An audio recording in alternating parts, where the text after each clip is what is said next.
Hello everyone, good morning. How are we all doing today? I hope you're having a fantastic Friday, gearing up for the weekend. We are back again this morning and we will be going after our shiny starter, of course, in HeartGold or Soul Silver to begin our shiny only Nuzlocke run of these games. So we've done 1002 resets so far. It's a pretty big amount of resets. Hopefully today is the day that we get these shinies. I really hope that it is. Joe, how are we doing? Luke, great to see you. Brandon, Kiddos, Petro, Rich, Jordan, and Cyber McTire. How are we all doing? Thanks so much for joining this morning, friends. Hope you're having a great start to your day wherever you are in the world. And Daniel, good morning to you. Kiddos, really hope for a shiny soon. I have to leave for work soon and I'm sure I'll miss it. Hopefully not. Hopefully we can get it early before you have to go, and even if you do, thanks for coming by before you start working. I hope you have a fantastic day. When you begin, let's jump into it. Let's start with these shinies. See if we can get something. It'd be amazing if we could get the first check of the day would be the shiny. Not going to be, but we have plenty of time to get through these. What are we going to look at today? What do you reckon? What are the bets? If we can get it under 1500 checks for both, that would be nice. Jordan, how are you doing, mate? Have you tried the Venomoth bill yet? I haven't, mate.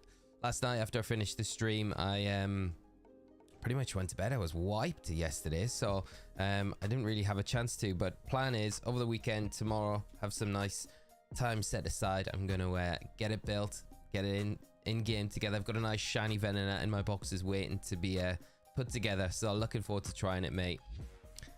Have you been running through the raids with it yourself?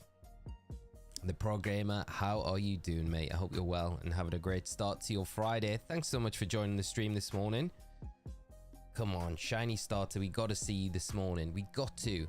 Got the shiny Arceus after 8,767 resets. Iron Bird, that is incredible. A lot of resets, but like nearly double the odds of it. But I'm so happy to hear that you managed to scoop the shiny up and get the shiny Arceus. That's such a nice shiny hunt, and congrats for not only getting it but for sticking with it after so many resets as well. Such a grind, but really happy to hear. Great news to start the day off.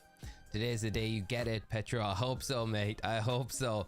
Be really nice if we do and we can dive in and start the playthrough, which would be good. Hope you get the shiny starter today. And Ali, thank you so much, and thanks for joining as well. Hope you're having a fantastic start to your day. What's everyone been up to? Doing any of the raids? Doing any of the herba grinding? I need to get on it. I'm a lot depleted after that Monday stream where I kind of ran out of pretty much all the herbas I had, like at least the easy ones, you know, the salty and all those. Thank you. Feels so good, Sandbird. I bet. I can imagine the pop-off moment must have been like, oh my god. I bet at that point though, it's more like relief that you're just like, it's finally here, it's happened. I think that's how I would be. Kidding. Good morning, Lee. 5:30 a.m. here in the US. About to start my workout, but good luck on the shiny. Hope you enjoy the workout. I love to hear that, like the dedication to the workout that early as well. That is something I need to do. Dead to the world at that time. I have worked out this morning. I did 5k run this morning, did some weight training, so I am I'm doing it, just not that early. So I definitely win the race with that one, but hope your workout goes good. And if we're joining you while you're working out, I hope we have some shiny luck to celebrate along the way. Johnny Hacks, good morning to you, mate. How are you doing? I'll be lurking while working. Well, I hope you have a nice easy Friday work day, mate, and thanks so much for coming by. It's great to see you as always. How have you been? I'm excited for just hopefully getting this underway today. It's crazy when like I've posted this up, I'm like, the shiny Nuzlocke only run, it's gonna be good, and then it's like the reality of it, and you're like, right, we can't really progress till we've got this shiny. It's fun. It's a fun hunt because the resets are fast, so we can get through a bunch of them really quickly, and with 2 DSs on the go, it's not too bad. But we've just got to have it show up. Let's see if we can get it popping, but we'll see. Today I feel confident. Could be the day. I just hope we don't have that. It was mentioned yesterday. I can't remember who mentioned it, but the air drive moment where you reset over the shiny Totodile. Or was it the Cyndaquil? One of the two. That's a like worst nightmare scenario at this stage. Tucking into a big soup on lunch. Let's get this shiny, Charlie B. What kind of soup are you having, mate? I hope it's good. And as always, Charlie, hope you are doing well. Thanks for joining, and hope you're having a great Friday. Limbic Adam, I saw videos saying the Black and White remakes and Sun and Moon remakes were already done in Black and White too, and Ultra Sun and Moon. Not saying we should believe it, but it's an interesting thought. It's definitely an interesting thought. You know, like I guess Ultra Sun and Moon in particular was like pretty much carbon copy of Sun and Moon, so that could be looked at as a remake rather than a continuation of that game, because it wasn't really, when you look at the two, there wasn't really much continuation between Sun and Moon and Ultra Sun and Moon. And I guess Black and White and Black and White 2, you could look at it from that perspective. It's a really good point when you actually bring it up and you think about it, because Black and White and then Black and White 2, Black and White 2 was a definite sequel and continues the story. So you could in that respect say, yeah, well, Game Freak are pretty happy that they've done their one and their sequel game, that they haven't got a plan for that. So be interesting if we see anything. I just find it so hard to believe that we don't have anything coming with all of the, you know, the insiders that we have in the community, and for the whole time running up to that Pokemon Presents and Pokemon Day, they were kind of touting that it was gonna be a remake of some sorts, and they were getting fed information from somewhere. It could have been like a phony source, right? But I just feel like there's so many different sources talking about it. It feels like there has to be something in that. But whether or not it's a Black and White remake begs the question, right? And we have like, it's so hard to like believe anything at this moment in time. But I do feel like we probably are gonna see something, but who knows when they'll announce it. And if you know, I think the thing that I would say is I probably wouldn't be surprised if we went through the whole year and we didn't get a game. Like, there's a big part of me that thinks we are just gonna get Pokemon ZA when it drops, and that is gonna be it. But I just feel like there has to be something behind these rumors as well, you know? There has to be. But yeah, great point to bring up. Great discussion point, at least. Muffin, how are you doing, mate? I hope you had a good rest day yesterday. Let's get the sparkling little guy today. Yes, mate, we need to get it today. Hopefully we get one of them sparkling. Red Rojo, how are we this morning? I hope you're good, and thanks so much for joining. It's great to see you as always. And Josh, how are you? Surely today's the day. Come on, Josh. Today has to be the day. Charlie, steak and potato. Nice. Never had steak and potato soup. That's like a posh soup, mate. For a northern lad, that's a posh soup. That sounds nice, mate. I hope you're enjoying it. Remember to like the stream, my dudes. We've got 22 already. Thank you so much to everyone that has dropped a like. We'll have that 100 like goal as we usually do, and I'm sure we'll get there, but you guys are already crushing it. So thank you so much for dropping a like on the stream as you come in. Frederick, how are we doing this morning? I hope you're having a fantastic Friday, mate, and thank you so much for the good luck. We definitely need it in this hunt. And then we've got at least 4 more hunts after this, because we get a free shiny in the Gyarados, but then we've got 4 more slots to fill, and we've got to ensure that nothing gets knocked out this run. That is the most important thing. Taking all this time to get these shinies puts the pressure on. That's what's going to be the scary part. This is the relaxing part of the stream, where we're like, nah, it's all right, we're fine, everything's still intact. We haven't got the shiny yet. When we get them, like, we've got to protect them. Like, it's our main objective. Greetings from Western Australia. Today's that day. Tom, how are you doing, mate? Thanks so much for joining the stream, and I hope you've had a fantastic Friday. Is it late over there now, I think, but thanks so much. Great to have you here joining us today, and hopefully today is the day. Scuddy, good morning, my friend. How are we doing? I got 3 segmented Dunsparce on my 9th shiny Dunsparce Evo. Now I have a Tandemaus outbreak. Here's to you getting your shiny and completing my shiny live index with all forms class. Mate, thank you so much for the shiny luck. And is it was it the 3 segment? Is it the 2 segment? 4 segment? Is it a 4 segment? Why am I thinking in my head there's a 4 segment? Is it the 3 segment? It's the rarer one. I'm totally confused now. I'm just confused. I've just lost myself. It's good to use confusion on Osirus. But anyway, mate, if it is the rarer one, congrats on getting it. That is amazing. And a step closer to that shiny living dex is all I wanted to hear. And that is great news. So I hope the luck for you continues, mate. And the grind for that shiny living dex gets a step closer every time you approach one of these shiny hunts. And they're nice and easy to wrap up. Warps in. Zamasu, how are you doing? I hope you're good. Thanks for joining the stream today. Hope they give us a game this year, even if it's a let's go. Otherwise, it's gonna be the longest year of our lives. It will be a pretty long year. I mean, we're scraping around for things to go back to, unless they have some miraculous turn of events in Scarlet and Violet and do something there where players are like, oh, that's the only game I want to play because there's loads to do and there's all these new things to do. I don't know. Yeah, it's gonna be a pretty dry year. I feel like we do need something, but I hope it's not like a November release like we would see, and then we get Legends ZA like we got. I wasn't a huge fan of that launch cycle of BDSP and PLA so close together, because I just feel like it was such a condensed time frame, and then I would prefer them to be like a bit more spread out.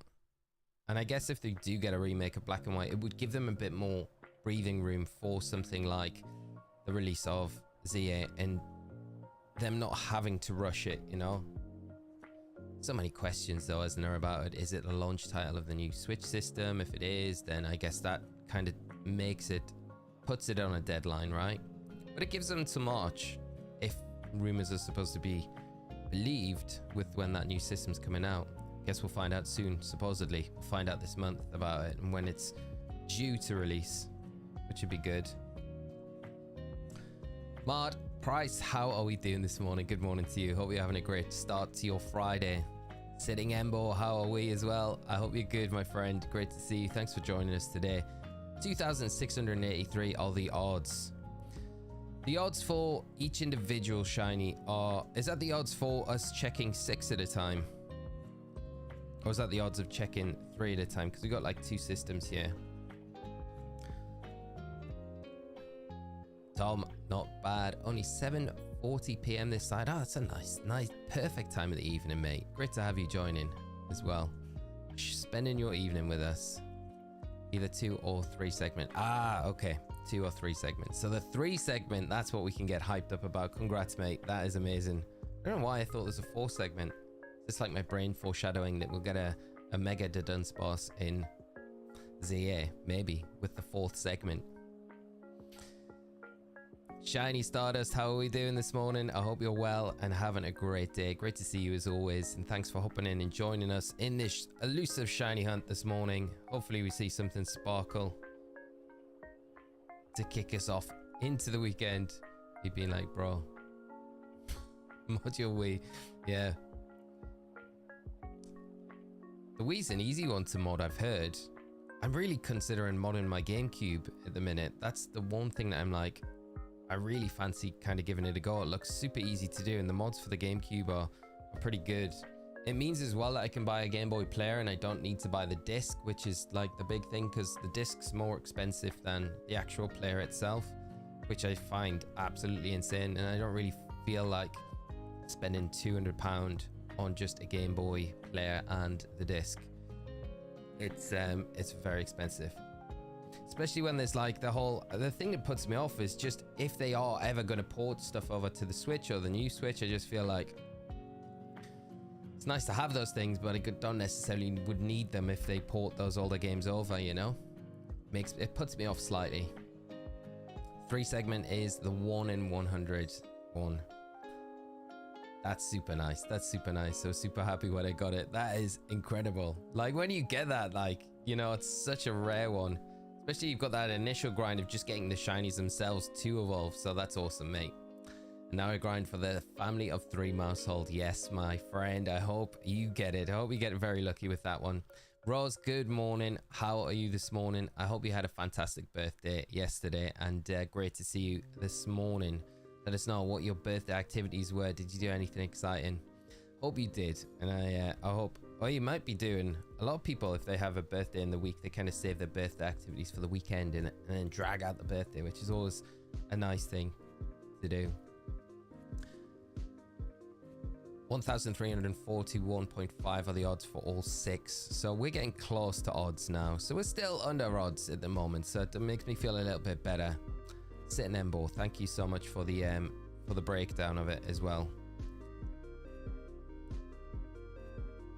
So getting close to those odds, but no, not quite there yet. I think Legends won't come out till the second half of next year, so I think we'll have time for a remake or something. There were way too many rumors about black and white remakes for them not to be around. That's my thoughts exactly, mate. I just feel like there has to be something to those. Like, you know, a lot of people put their like reputations next on the line when they're putting stuff like that out, and got to think some people might just do it for the clicks, some people might do it for whatever, but you know, grow on socials and things like that. But I feel like genuinely, you know, a lot of the, you know, people that put these things out, you know, do it with the best intentions, you know, because they've got a source. And I feel when you've got a source like that that's kind of been very reliable in the past, which we've seen a lot of, you know, Kuza was very reliable up until he got nuked on the Pokemon Presents, which I do feel bad about. But I feel like, you know, when you've got a trusted source, you kind of like, that source has got information that's, because they're involved in it. So I just feel, yeah, I feel exactly the same as you. I just think there is something to it. And I think ZA launching mid next year would be perfect. Then we get the potentially a remake like November time, which would be good. And then we got like almost like 6 to 8 months of that game, which ties us over perfectly into whatever the ZA release. And then I guess we've got the tail end of Scarlet and Violet this year, which is fine, because if they've got a bunch of raid events that they want to get through, then yeah, that kind of marries up quite nicely. I think that's good. I would be very happy with that. I would. Master Carnage, how are you doing this morning? I hope you're well. Thanks for joining the stream. And I hope you're having a great Friday. What's this? Impossible scenario. What happens if you find a shiny in both copies at the same time? Double Nuzlocke Soul Link. That'd be funny. I think what we would do is probably trade the other shiny over to our main card. So we'd pick the shiny. If we got this is like not gonna happen, but if this happened, which would be absolutely nuts. But I think what we do, we pick the shiny that we prefer to play through the game with and use that cartridge as the one we go forward with, and then trade the other shiny to that cart. And then we'd yeah, it would be annoying if they were the same Pokemon shiny though. So if you got shiny Cyndaquil on both carts, that would be pretty annoying. Phoenix, how are we doing this morning, my friend? Great to see you. I hope you're having a great start to your day. Thanks so much as always for joining us this morning.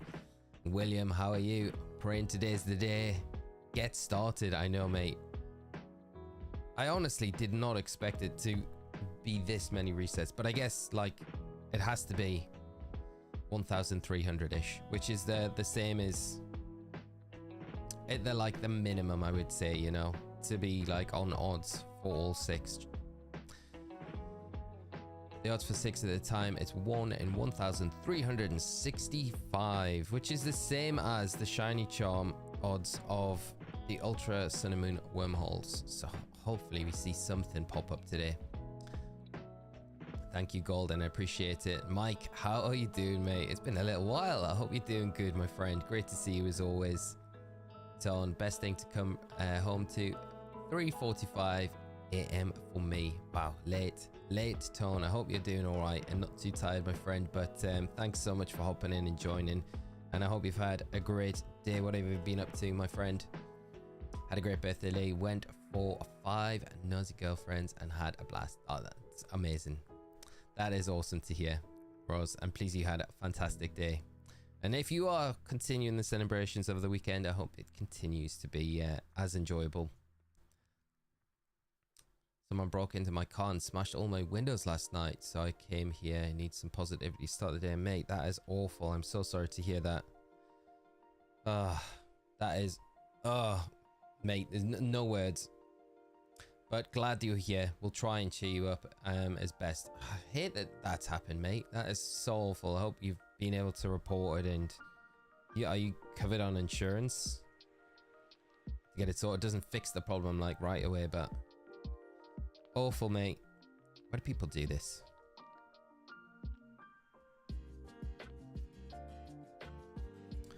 Remember, Kirby games usually come out at the end of a console's lifetime, so we might be getting one. That'd be cool if we got another Kirby game. Didn't we get a Kirby game last year?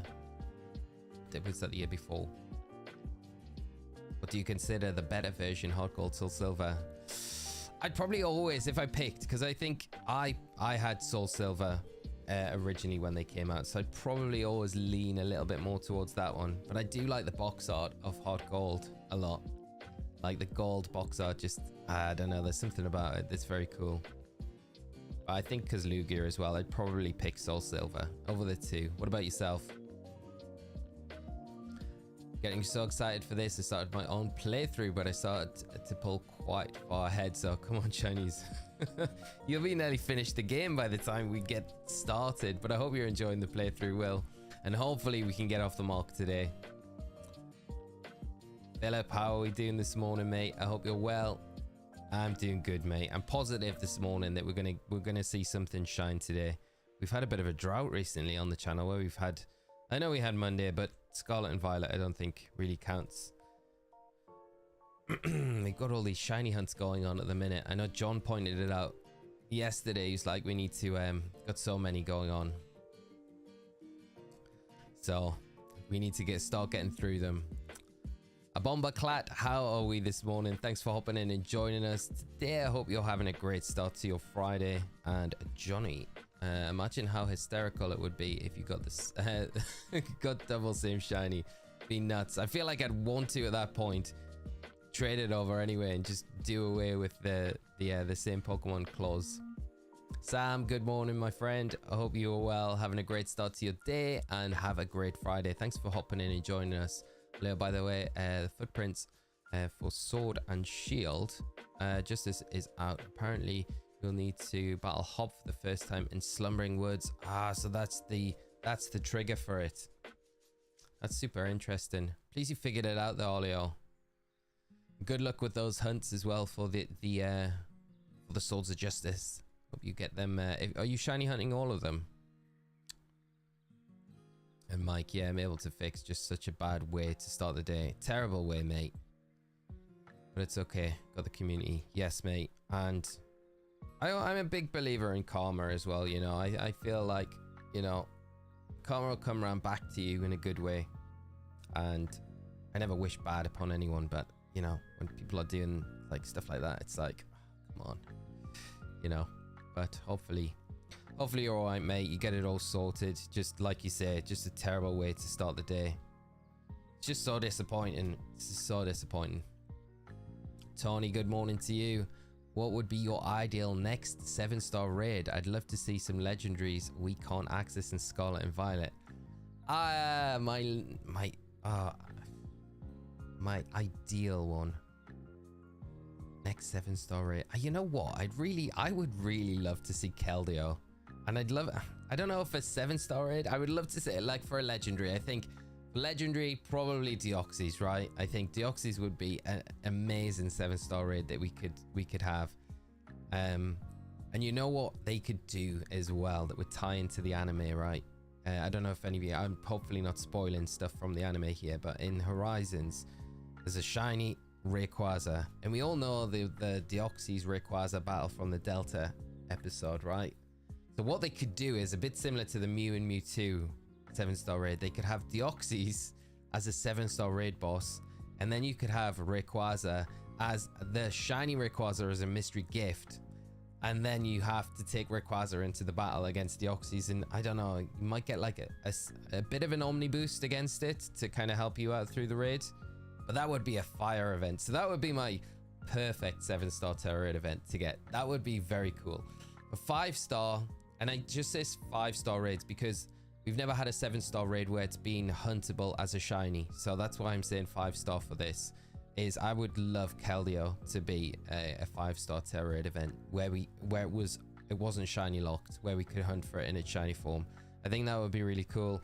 I think some of the other mythicals that we have in the game that we can port in from home as well would be kind of nice to see some of those in 5-star terror raids. I'd also like to see the Reggies as well ported in, but again, not shiny locked, so we could actually shiny hunt them in the raids. That would be really nice to be able to do. And I think there's a bunch of stuff that they could do with the raids, but I think off the top of my head, those would be the two that I would probably go for. At least just thinking off, just, you know,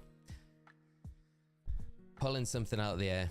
If you had any more thoughts about your Hoopa theory and PLZ, loved hearing your take on that. I have, mate. I think, like, I've almost convinced myself that it's gonna be Hoopa. Hoopa has to appear in it. But also, I don't know. I think the Infinity Energy is really interesting. And I know someone in the comments section mentioned Full Metal Alchemist and how that a similar system was used in the story for that, to kind of use energy points around a central pillar in a town to almost feed in to create the Philosopher's Stone in a way.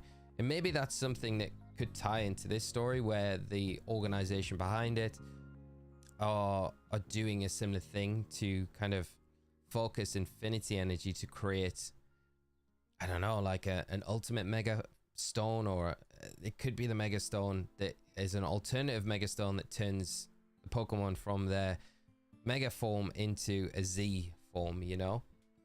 So it could be something like that we see potentially, but I just feel like Hoopa ties in so well. And I mentioned it yesterday on the stream as well, with Hoopa in particular. I think that it's obviously like got a lot of importance. Like it's mythical. It's had a whole movie based around its actual powers as well, you know? So I just think for that, it's just never had its kind of limelight in the games, and it could really play a big part. And with this game in particular, I think they fulfill the whole Zygarde, the Pokemon Z game that was like missed out, which they just totally didn't fulfill, and they kind of plug it into Ultra Sun and Moon, which didn't really feel like it fit there, right? So I think that kind of could be ironed out. That could be done properly as they want it to be to continue the story. I think there's a lot that can feed in from probably the anime episodes. That was the only continuation of that Zygarde story that we've got to speak of, which hasn't been in any sort of gameplay. So I think there could be like similarities with how that played out in the anime, maybe as kind of canon to potentially stuff that we see play out in ZA in regards to Zygarde. Maybe even the whole story about how Lysander, because he controls Zygarde through using Mega Evolution Energy or something similar to it, which could be kind of said to be Infinity Energy, I guess. And that could be something that they're trying to do, control one of the Zygarde cores and use Zygarde to, I don't know, take over the world, take over Kalos. I don't know, but there's loads of like directions you could go with the Hoopa, you know? Like Hoopa is a Jin Pokemon by trait. I mentioned this as well. And Jins are known to kind of transform themselves into people and animals. So it could be something that Hoopa does to cause the chaos, is turn itself into a Pokemon to create chaos, which then would summon Zygarde. So there's loads of angles you can look at to how it could come about. I really hope for a Quasar raid on Pokemon Day in a similar way to the Shiny Zeraora giveaway in Sword and Shield. Luke, that would have been hype, wouldn't it? They could have done so much better. They could have done so much better. They might have it in store, you know? Is there anyone in the game files that still isn't in Scarlet and Violet? No, I think everything. I don't know. I think there's some stuff in the data mines, maybe, of why people are linking there might be a mythical to come. And also Q also stated as well that it's not in, the stuff hasn't been added to the games yet. And Tony, thank you so much for the super chat, mate. Thank you so much. Love this channel, such good vibes and quality content. Well, thank you so much, my friend, for the generosity this morning, and I hope you continue to enjoy the content. And it's always great to have people like you here, because we have such a great community here. So it's all down to yourselves for making that up. But thank you again so much, my friend. Yeah, so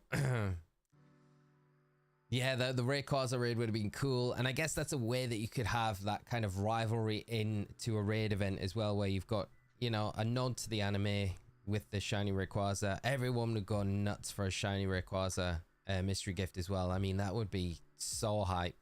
And that would be very cool to have. And then the Deoxys raid on top of that. I think, you know, having another challenge, a really tough raid where I think Deoxys... Because I think the thing with Deoxys, if they did the 7-star raid, they could do a really cool thing where they change its form throughout the raid to make it very difficult. Like, they could have it like attack form, and then when the shield goes up, they could turn it into its defense form. So they could do a bunch of stuff like that to make it really difficult. So, yeah, well, I guess we'll see.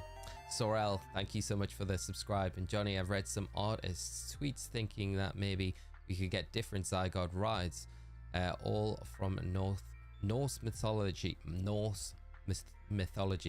like Zygarde 10% as the equivalent of the Weirdeer. Oh, that's kind of interesting point. Yeah, I like that idea. So they're like a ride Pokemon, and we're actually collecting the cores as we go to get the different ride, to get the different Zygarde forms as we go throughout the game, so we can do different things and explore different parts of the city. That's kind of interesting to think about. I like that a lot. Saw a video about Pokemon Legends. Just called me gamer. What was the video on the channel that we did, or is it a different video? Tell me. Interested. I'm always interested to talk all things ZA at the minute. It's all so interesting. Don't know if you heard the creator of Dragon Ball Z passed away today. I saw it this morning, mate. It's so sad. Akira Toriyama. Yeah, it's weird as well, because like one of my big art projects at school was all around like Akira's like artwork for Dragon Ball Z. He's such a huge fan back then, and I really didn't want to do like one of these old classical artists, so I chose Akira to do all my work around and kind of based it off like Dragon Ball Z art and the manga art style, anime art style and stuff like that. So, and on top of that, huge Dragon Ball fan. So it's very, very sad news. It feels like an end of he was the brainchild behind it all, you know. So I'd be sad to see it not carry on. I can't see Dragon Ball not carrying on, but I hope like it's carried on in a way that Akira would have been happy with, you know. And I'm sure there's a team there that will be able to kind of carry the legacy on that he's created, because it's just it's such a phenomenal thing. It's like, you know, touched so many different lives around the world. So many Dragon Ball Z fans and Dragon Ball fans. But yeah, very, very sad news.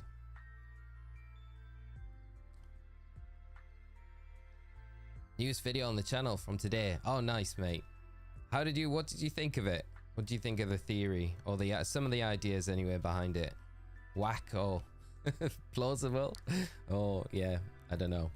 Good to hear your thoughts though. Off out for a dog walk, so please don't get the shiny for the next 45 minutes. So thanks, Josh. Will I can't promise anything, but enjoy the walk, mate. I hope the morning where you are is nice, and we'll be here when you get back. So I hope. I kind of can't promise because I really would like to get the shiny, but I know what you mean.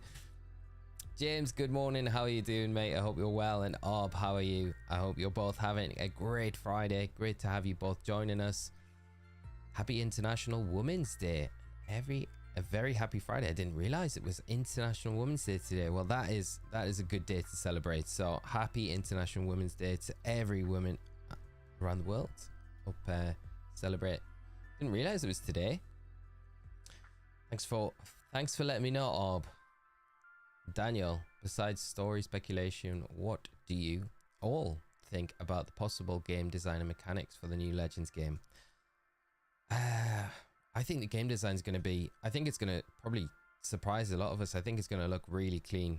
I really do. I think this one's going to be the one that's like, everyone's like not complaining about how it looks. It might be a bit different from what we expect. Like that would be something that I would maybe expect to be different from what we're expecting. So not like Scarlet and Violet, not like Sword and Shield. Completely different looking Pokemon game, not like Legends Arceus, but I think it'll be really clean whatever they do, and I think they'll make it a really polished finished article. I really believe that, because I think of all the criticisms they've had recently, Game Freak in particular, because they got those same criticisms with Sword and Shield. When that came out, it looked bad. The trees. I mean, that's a good example. Scarlet and Violet was like relentless with the criticisms. So I think this is the one where they're like, no, this is our like little like, this is our baby, and we're gonna make this one be the one that's gonna be a real masterpiece. So I'm hoping it to be like that. Imagine if it comes out and it's chibi art like BDSP. So I think it'll be a really clean game in my mind anyway, so I hope I'm not let down by that. And then mechanics wise, I don't know, I feel like they're going to do an extension about like on Mega Evolution. I think that's going to be a big part of it, but maybe Megas in a different way to what we know them as. I think it's a good, some people have made some really good points about potentially not having Mega Stones and a different way to utilize Mega Evolution. Like Let's Go did that. We've had Mega Rayquaza be able to do Mega Evolution without a stone before, so that's maybe something that we see happening. But I think they're gonna just expand the whole Legends game in a big way. In particular, I think we're gonna get breeding mechanics back. I think it's gonna be more like a main series title, just in a different setting with a different way of exploring the story. I think they'll have a way for us to connect and battle with players online. That's something I expect them to do in these games. I don't know, I have a lot of hopes for these games. I just feel like the announcement of it felt like a big deal, and a big kind of maybe different direction that they're taking the franchise with the Legends game. Like the first one was really well accepted. It was a tester game. Obviously they tested lots of new ideas out of it. They were all well received. So I think they probably tested other things in Sword and Shield and Scarlet and Violet as well, and probably stuff from older games that they're like, we could implement that in these games as well. And I think they're going to bring it all together. It's going to be a really good Pokemon game. So I've got big expectations. Hopefully I'm not let down. But again, at the same time, even if it does go like that, I mean, if it's just like Pokemon Legends Arceus, I'm not going to be super sad.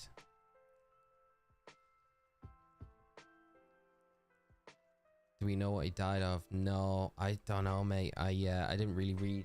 I think they released a statement this morning, but I don't think it. I didn't read anything that stated it. Josh Sheffield, so it's cold today. Oh man, hope the sun's shining at least.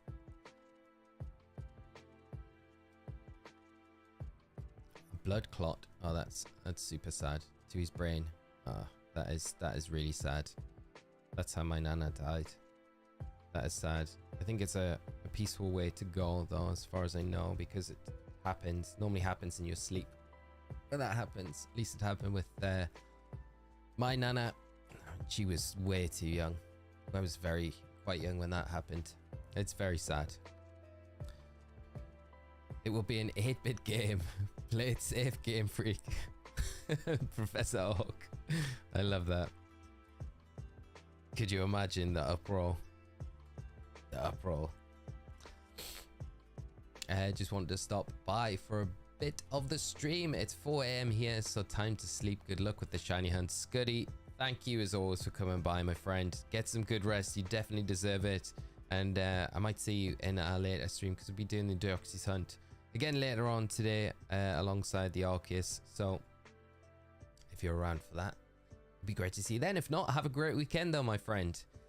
Cappy, they should bring back Pokemon and demos. Oh, that'd be so good, wouldn't it? They might do it with this one as well, you know. They may do. I would love that, just to give us a little taster of what it's like. Just to keep that, it keeps the hype kind of season going, doesn't it, with it all in the run up to the release. So easy for them to do. I guess the last time they did that was for Sun and Moon, wasn't it? Where we got the Battle Bond Greninja through it, which was kind of cool. Battle Bond Greninja. Maybe that's a sign, you know? Bond phenomenon. That is what we might see an extension of into these games. It is a type. Oh, it's just said to be a type of Mega Evolution. It's meant to be a type of Mega Evolution. It surpasses Mega Evolution. Interesting thing in the anime as well with the Bond phenomenon while I'm on it. It's a real topic. I'm sorry. Every time I talk about it, I probably go on about it way too much. It might have no relevance. But I just feel like it could be one of those things so heavily used in the anime, but never used really in the games to its effect. And I think the Synchro Machine points at that sort of thing. And I'm like, I don't know. There's just something about it, especially now we're getting Megas back. Could we see some expansion of the Bond phenomenon actually in the games? And that would be a way for them to do Mega Evolution without having Mega Stones. And it would also allow them to do different Mega Evolution forms of Pokemon, because it doesn't necessarily have to be how we've seen them in the past. I just think the Bond phenomenon could be quite interesting, and there's interesting like tidbits from the anime as well, where Lysander's caught Ash and the Greninja, and he's able to control Zygarde with the energy that he's been gathering from Mega Evolutions. So you can control Zygarde, which is a huge thing. Zygarde's a very powerful Pokemon, but the same energy can't break the bond between Ash and Greninja, which is really interesting. And he makes the statement about it being the Bond phenomenon more powerful than the Mega energy that he's been gathering, which I think is like, oh, that could be a real point to maybe something that we see. You know, it's a continuation of Mega Evolution. And that's maybe what we see in, you know, it might not be something that we see in these games in ZA, but it could be the thing that we see actually being used in Pokemon like Gen 10. So it could be touched upon in this game to kind of set up that new mechanic in Gen 10 almost. Because I think they might touch upon terrestrialization in these games. That would make sense, because I guess we are in that Gen 9 arc of things.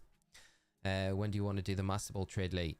When are you free, mate? I need to ask you about it. So yeah, when are you free? And I can try and be as flexible as possible around you, mate, since you're doing me a huge favor with that for the Arceus hunt.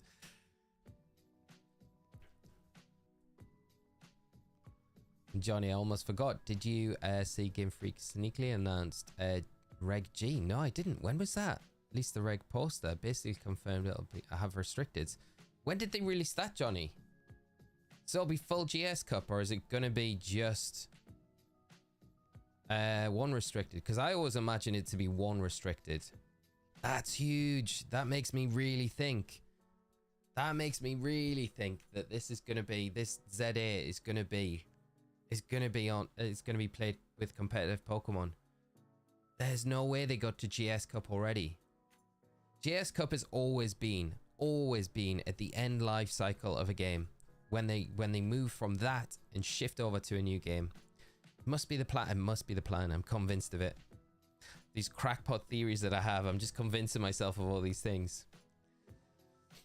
Oh, the 2 Auras demo gifts. Megas competitively. Sorry, since we're shiny hunting in Johto, what's your favorite Johto shiny? I'm Slugma guy. Slugma is a great shiny as well, isn't it? I really like Ampharos. I love Mareep shiny, you know. One of my all-time favorites. What else? What else have we got in Gen 2 in these games? Tyranitar is very nice as well, isn't it? Tyranitar. I think a bit outside the box here with something. Steelix is a very cool shiny. I like Steelix shiny Gen 2. Gen 2's got some banger shinies though, hasn't it? It really has. Scissor not so much. I think the Scissor's one of the ones that I'm not a huge fan of. Horace and Sun and Moon had demos. I think Sun Shield and Scarlet and Violet, there was simply no time. Yeah, I think they just rushed it, didn't it? And Ashley, good morning, my friend. I want to nod with Venusaur. To be honest, Greninja using Cut in the final couldn't be me. Cut. I know that Ash kind of always going for that cut move. You're like, come on, this is HM, Ash. Train your Greninja to have at least something else. A bit more powerful. Maybe Mightiest Mark former Titan Alpha might have a special mechanic to form change. This is what I've been thinking as well, Marcus. Like, I think that the original plan was probably to have a special terrestrialized form for all of the Mightiest Mark Pokemon. At least that's what's being talked about, rumored about, right? But maybe that idea got binned, and they were like, okay, we can still use this, because I think the bond phenomenon is something that you would only be able to achieve maybe with starter Pokemon and maybe some other special cases, right? Because it's because of the bond between you and your trainer, so it always makes sense to be between the first partner Pokemon that you get, your starter Pokemon. So it makes so much sense if that was to be a thing, that it's the mightiest mark Pokemon that are able to achieve this bond phenomenon. I just think it's a little bit like, I mean, it's either a nod to these Pokemon are the ones that you can do with, right? And I guess in a way, if they stop doing the starter Pokemon all of a sudden and we start getting other Pokemon as 7-star raids going forward, it could be a nod to maybe the whole overarching like collection of these Pokemon that can achieve this new bond phenomenon, you know? Because you're not going to get every Pokemon that's going to be able to have a bond phenomenon. It's a bit like Mega Evolution. You're only going to get a certain selection of Pokemon that are going to get this new evolution, because you can't redesign every Pokemon. It's pretty impossible, right? So it could be a big nod. By the time we do finish up with Scarlet and Violet, we've had all of the mightiest mark Pokemon. It might be a big indicator to be like, these are the ones that are going to play a big role in the ZA games. And maybe if some of the starters are left out, it might be purposefully left out because they're just not going to feature in the decks, in that Kalos decks. I don't know. I'm certain we're getting a new version of Home.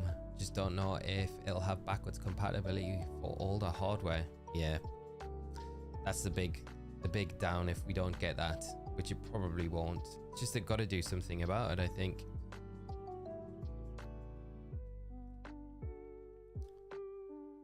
Right, Johnny, you've replied to me. I need to find this. I have no idea, Lee. Probably just one legendary given the poster. It's just Miraidon and Koraidon. If you had 2 restrictions, I would have expected something more, I suppose. Yeah. My thinking was originally, I said this ages ago, I was thinking like the next format will be 1 restricted and then taking us into Worlds. The format will change just before Worlds, just like it did last year. And I was thinking that will be full GS Cup going into Worlds, and it'll be a similar situation where no one's had an official tournament with that rule set. The first official tournament with that rule set will be Worlds, and then they'll carry that format on until a new game's release, which would be, I guess, could be as early as January, when we would move over to the new game, you know. And then that would make sense, because it's kind of hard to go to a different rule set, and they've never done it ever in the past where we've had GS Cup rules and they've stayed on the same game for a really extended period of time and gone to a different rule set. Once they introduce those legendaries, that's kind of it, you know. That's the end of those games. Pulled it from the announcement.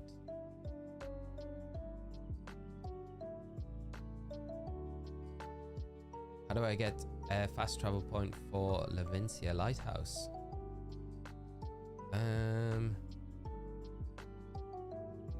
Levincia Lighthouse in Levincia Town. There's 2 fast travel points there. They're both the Pokemon centers. It's normally just going to the Pokemon center, and then I don't know if there's another one. I don't know if there is another one. Yeah, there's one in the south and one in the north of the town. I don't know if there is another one near there. Torn, after Fire Red, I never played Pokemon till Scarlet and Violet. I own both, and it's a fun game. It is what got me back into Pokemon. But as I wait for Legends ZA, would you recommend Sword and Shield? Yes, I would. Yeah, with the DLC packs, yes. Yeah, they're actually a really fun game. I don't know why I hesitated there. I had a lot of fun in Sword and Shield. I don't think they're as good as Scarlet and Violet by any means. They're like a Scarlet and Violet light. But there's some really cool things that you can do in those games. There's some nice shiny hunts as well if you're interested in doing any stuff like that, especially in the DLC content. And you can get access to all of the exclusive Pokemon, I guess, like Urshifu, you've already been able to get in the DLCs in Scarlet and Violet. But you can get Calyrex, and then you can get Regieleki, Regidrago as well. All the Reggies are available in those games. And then you've got Dynamax Adventures as well, which is like a real big selling point of it as well, which is kind of fun to do. It's just to get them. So yeah, I would say if you can get it at a good price, It's pretty expensive though. Like Sword and Shield prices are still like, they're more expensive than Scarlet and Violet at the moment. It's crazy. At least from what I've been looking at. I think Miraidon will be huge in usage. I think Koraidon, some teams. Yeah, I mean, Koraidon feels like it's got the worst typing out of the two, but it does have the sun. And the photosynthesis paradox Pokemon are undoubtedly better than the Quark Drive Pokemon, in my opinion anyway. So I'd say for a reason there, like Koraidon could be used quite heavily. And you do have Terrestrialization to make Koraidon a little bit more stable in battle. Like I think a defensive Terrestrialization could work on it. And Collision Course is just a crazy strong move as well. So I think Koraidon could see a lot of play, to be honest, just because of the sun. But Miraidon is undoubtedly just like a crazy strong Pokemon. The electric terrain as well is so good because it gives you, I think, the ability to run like a fast, like this is just me thinking like off the top of my head, but I think Miraidon with like a fast mode and you've got a Trick Room switch mode in there, you don't worry about Amoonguss anymore, because I think that's one of the things that you always have to kind of keep in the back of your mind if you're running a Trick Room team. A lot of the time is Amoonguss can put a spanner in the works, and you need to put specific tools into your team to kind of get around that Amoonguss, at least have some alleviation against it, because if you come up against it, your Trick Room team might be good against that team, but the Amoonguss kind of puts a big stopper in it. But with the electric terrain, just so easy to set up with the Miraidon in that format, I think you could really take advantage of that, especially in a GS Cup mode where you've got, you know, some really big powerhouses for Trick Room as well, with like Ice Rider Calyrex, you know, Duskmane Necrozma, some other Pokemon as well that are really decent in Trick Room environments. So yeah, DLC packs or no Sword and Shield. Yeah, I think you need the DLC packs with it. Just realized what they can do. The demo for ZA could be accessed from the locked region in the corner of the map. A good way to keep current players engaged and promote their new product. That's a crazy... Marcus, you are always cooking with these ideas. I swear, your ideas, your theories, mate. Oh, brilliant. I love that idea. I think that's such a good way to do it. And you link it in. You obviously make it apparent to everyone that isn't aware of it already that Kalos is right next door to Paldea. And yeah, something happens there which triggers the whole thing. I guess you would use the time machine, right, to go back. If it is set in the past, right, if we're presuming that it's set in the past, it might not even be set in the past. But if it is set in the past, then you use the time machine down in Area 0 somehow, and you go to that area and something kicks off and it all begins from there. Bombaclat, I hope you come back. I hope you have a great rest of your day, my friend. Thanks for coming by the stream, and yeah, I'll catch up with you very soon, hopefully. Right, Michael, where I live, Shield is 30 at Walmart. The swords still full price. Get Shield. There's not really too much difference between the two, to be honest. It's a good price for Shield. It's crazy. Why is swords so much more expensive?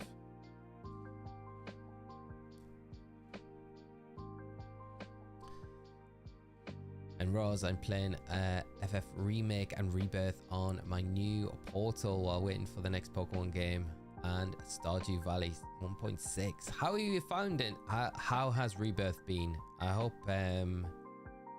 you're enjoying it.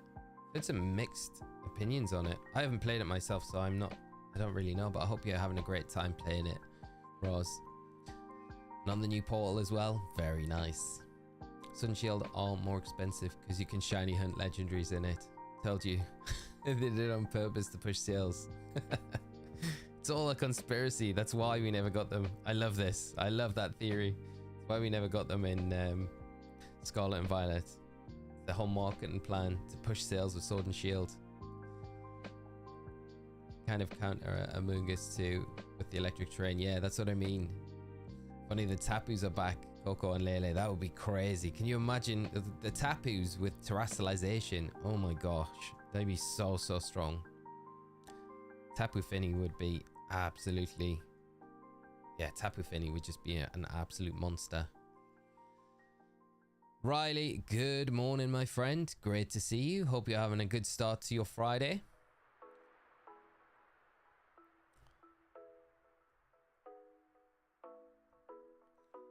Koraidon hands, Necrozma, and a fast mod with Venu, and then the Sun against Koraidon. It's not a bad shout. It's not a bad shout at all.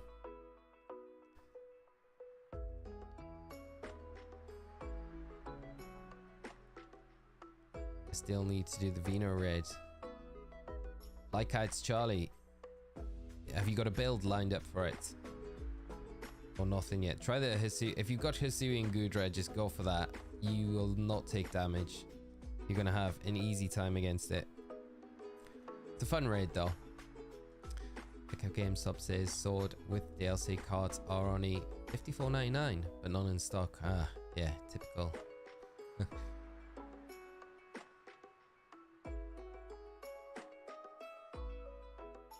Have a buddy boy outbreak. Gonna do that. Nice. Good luck with the outbreak, my friend. I hope you see some shinies popping up very soon.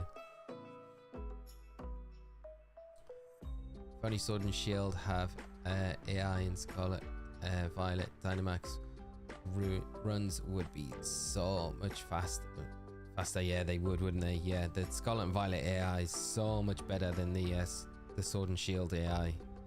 It's so frustrating in Sword and Shield sometimes, and you think they're just, it's pointless. It's almost like you may as well not be there. It's almost a inconvenience having them there because they're using useless moves and they're just doing nothing but losing you lives in the Dynamax Adventure raids and providing no value at all. It's so frustrating. And then I like the fact that if you're doing it offline in Scarlet and Violet, when your partner faints, it doesn't cost you any time on the raid timer. It'd be nice if that happened in Dynamax Adventure raids. It's like you get those 3 lives and they're your lives, so that you only lose the raid if you get knocked out 3 times, which would make it so much easier. Pao, how are we doing this morning? Good morning to you as well. Still going at it with the starters, I see. Yes, my friend. Hopefully today's the day we see something sparkle. It'd be nice if we do.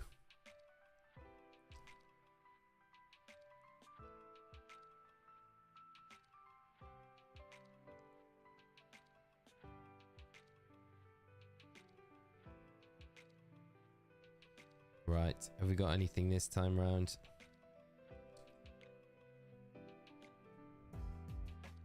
Nope, nope.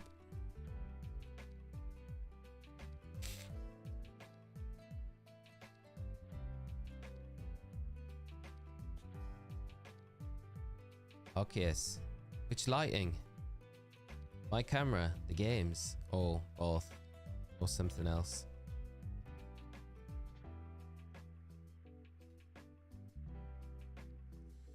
Have my Dustmane from 19 and my Incy from 19 too. Need to get the Miraidon, but have Jamie's Iron Hands AV set, which with the terrain will make the hands even more disgusting. That's so true. That's so true. Oh, the lighting, Scarlet and Violet.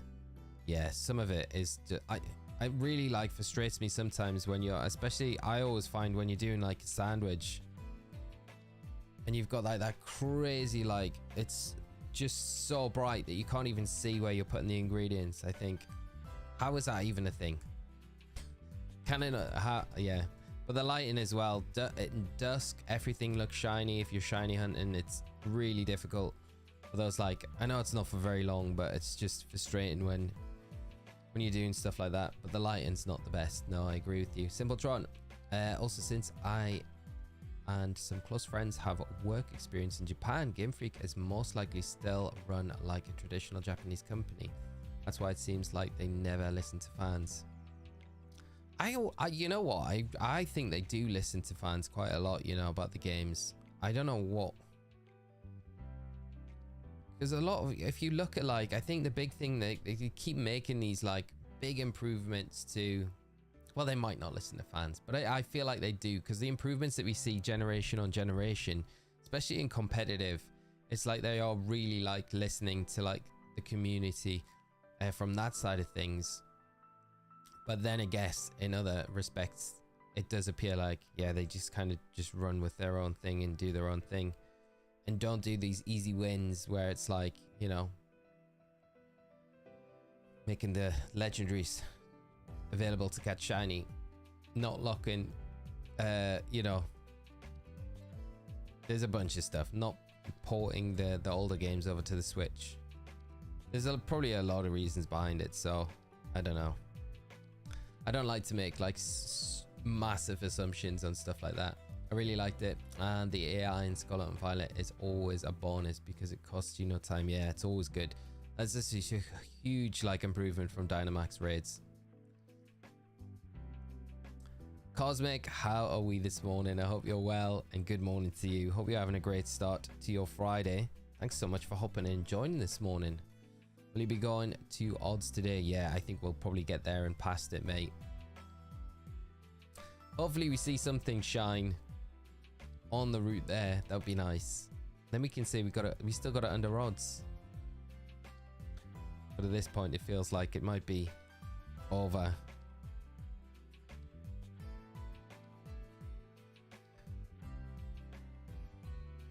Leave a like on the way in, chat. We are on 61 likes. If you're coming into the stream, do drop a like, friends. We got the like goal of 100 today. Thank you so much for the reminder, Prof. I really appreciate it. Captain Sparky, do you think that they'll take their time with Gen 10 and not be as buggy? I hope so. I think they will. I think ZA will be like, give us a lot of room for them to have time to perfect it for their new console, the new system. Because you got to think they'll probably be, I guess, like well underway with the development, at least of those games by now. You would hope so anyway.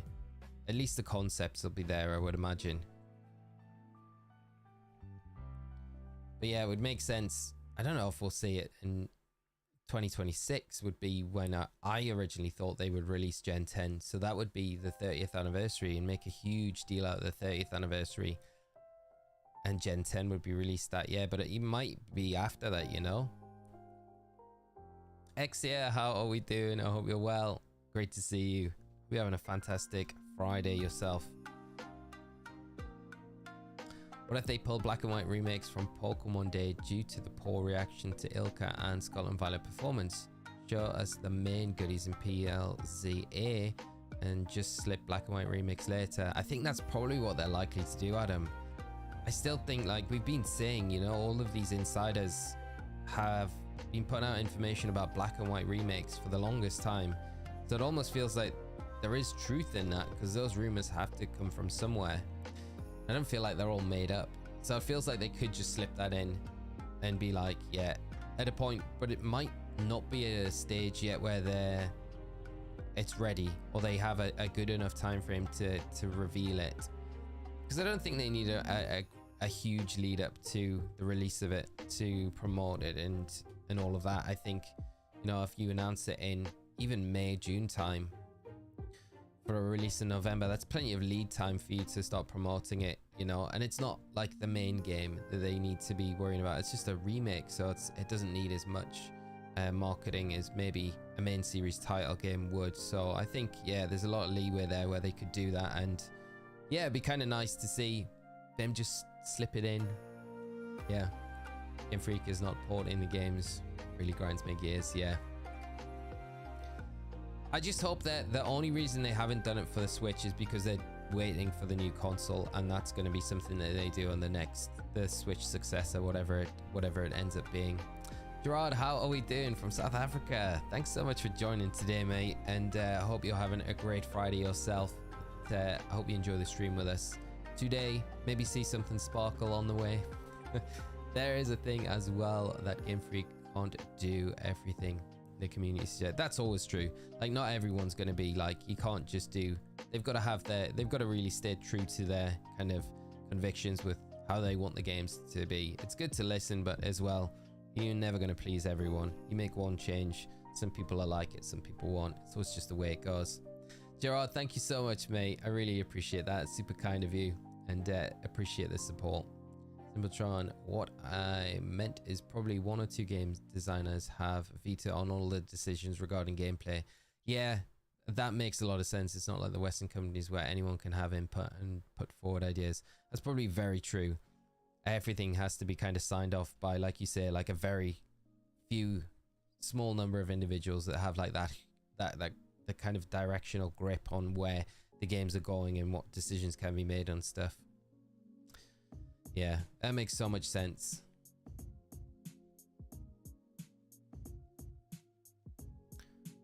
The new games come out as buggy as Scarlet and Violet. We riot. I think there would be. I think that's why we'll probably see. I just feel like they're going to be like a finished article when we see them, you know. Hopefully, anyway. Can't deal with another Scarlet and Violet situation again. Zia, how are you doing this morning? Thanks so much for hopping in and joining the stream today. Hope you're having a great Friday. And pal, a small fact to encourage you. Probability of getting at least a shiny within 1,100 soft resets is around 55%. It goes up to 66.6% for 1,500 resets. Keep it up, mate. We are getting close then. So the chances are getting better with each and every reset. Thank you, mate. I really appreciate that. 55% though isn't terrible, and we're there now. So it goes up to 66 at 1,500, which we should hit today. We go. Come on. JBL makes good portal speakers, in my opinion. Yeah, I've got friends with JBL speakers. They seem pretty decent. Don't own any myself. Lee G man, how are we doing? I have a funny feeling as soon as you get the shiny first battle, you'll somehow lose. Don't say that, mate. That's not. No, we don't want. No, that's not gonna happen. It's not gonna happen. Jack, how are you doing this morning? Glad to catch another stream late. Great to have you here, mate. And a breezy, how are we doing? I'm shiny hunting a Mudkip in Omega Ruby right now, and I'm over 2,000 resets. It's painful.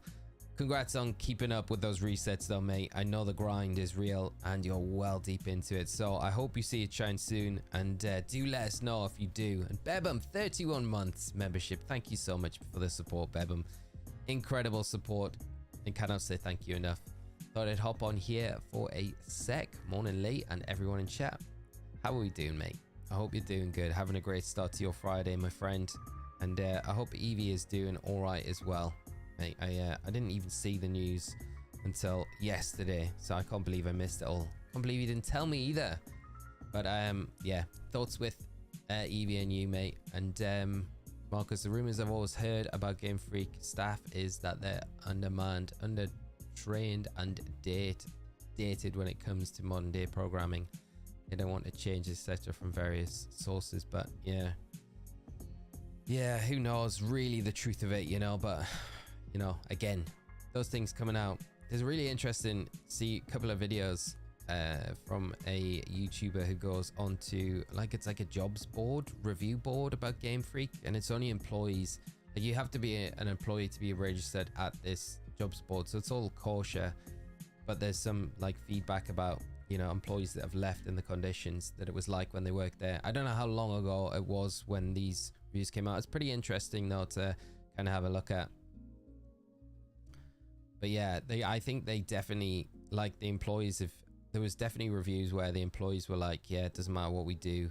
You know, fans are never going to be happy with what we do. We're underworked, you know, overworked, I should say, and all of that. So yeah, it's kind of an interesting topic.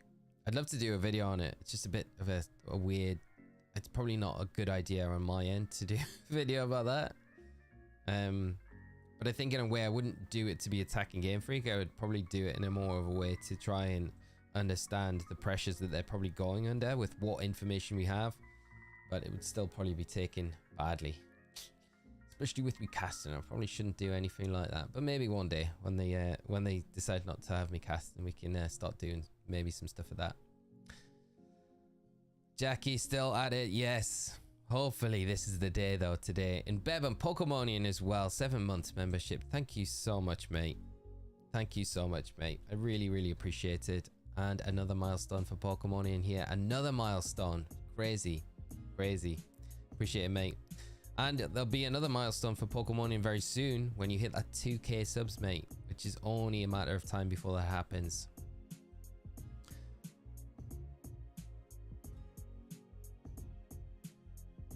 Riley, that 50% math is off. I think he's forgetting that you see 3 mons twice per reset. Oh, so it should be more than that, Riley.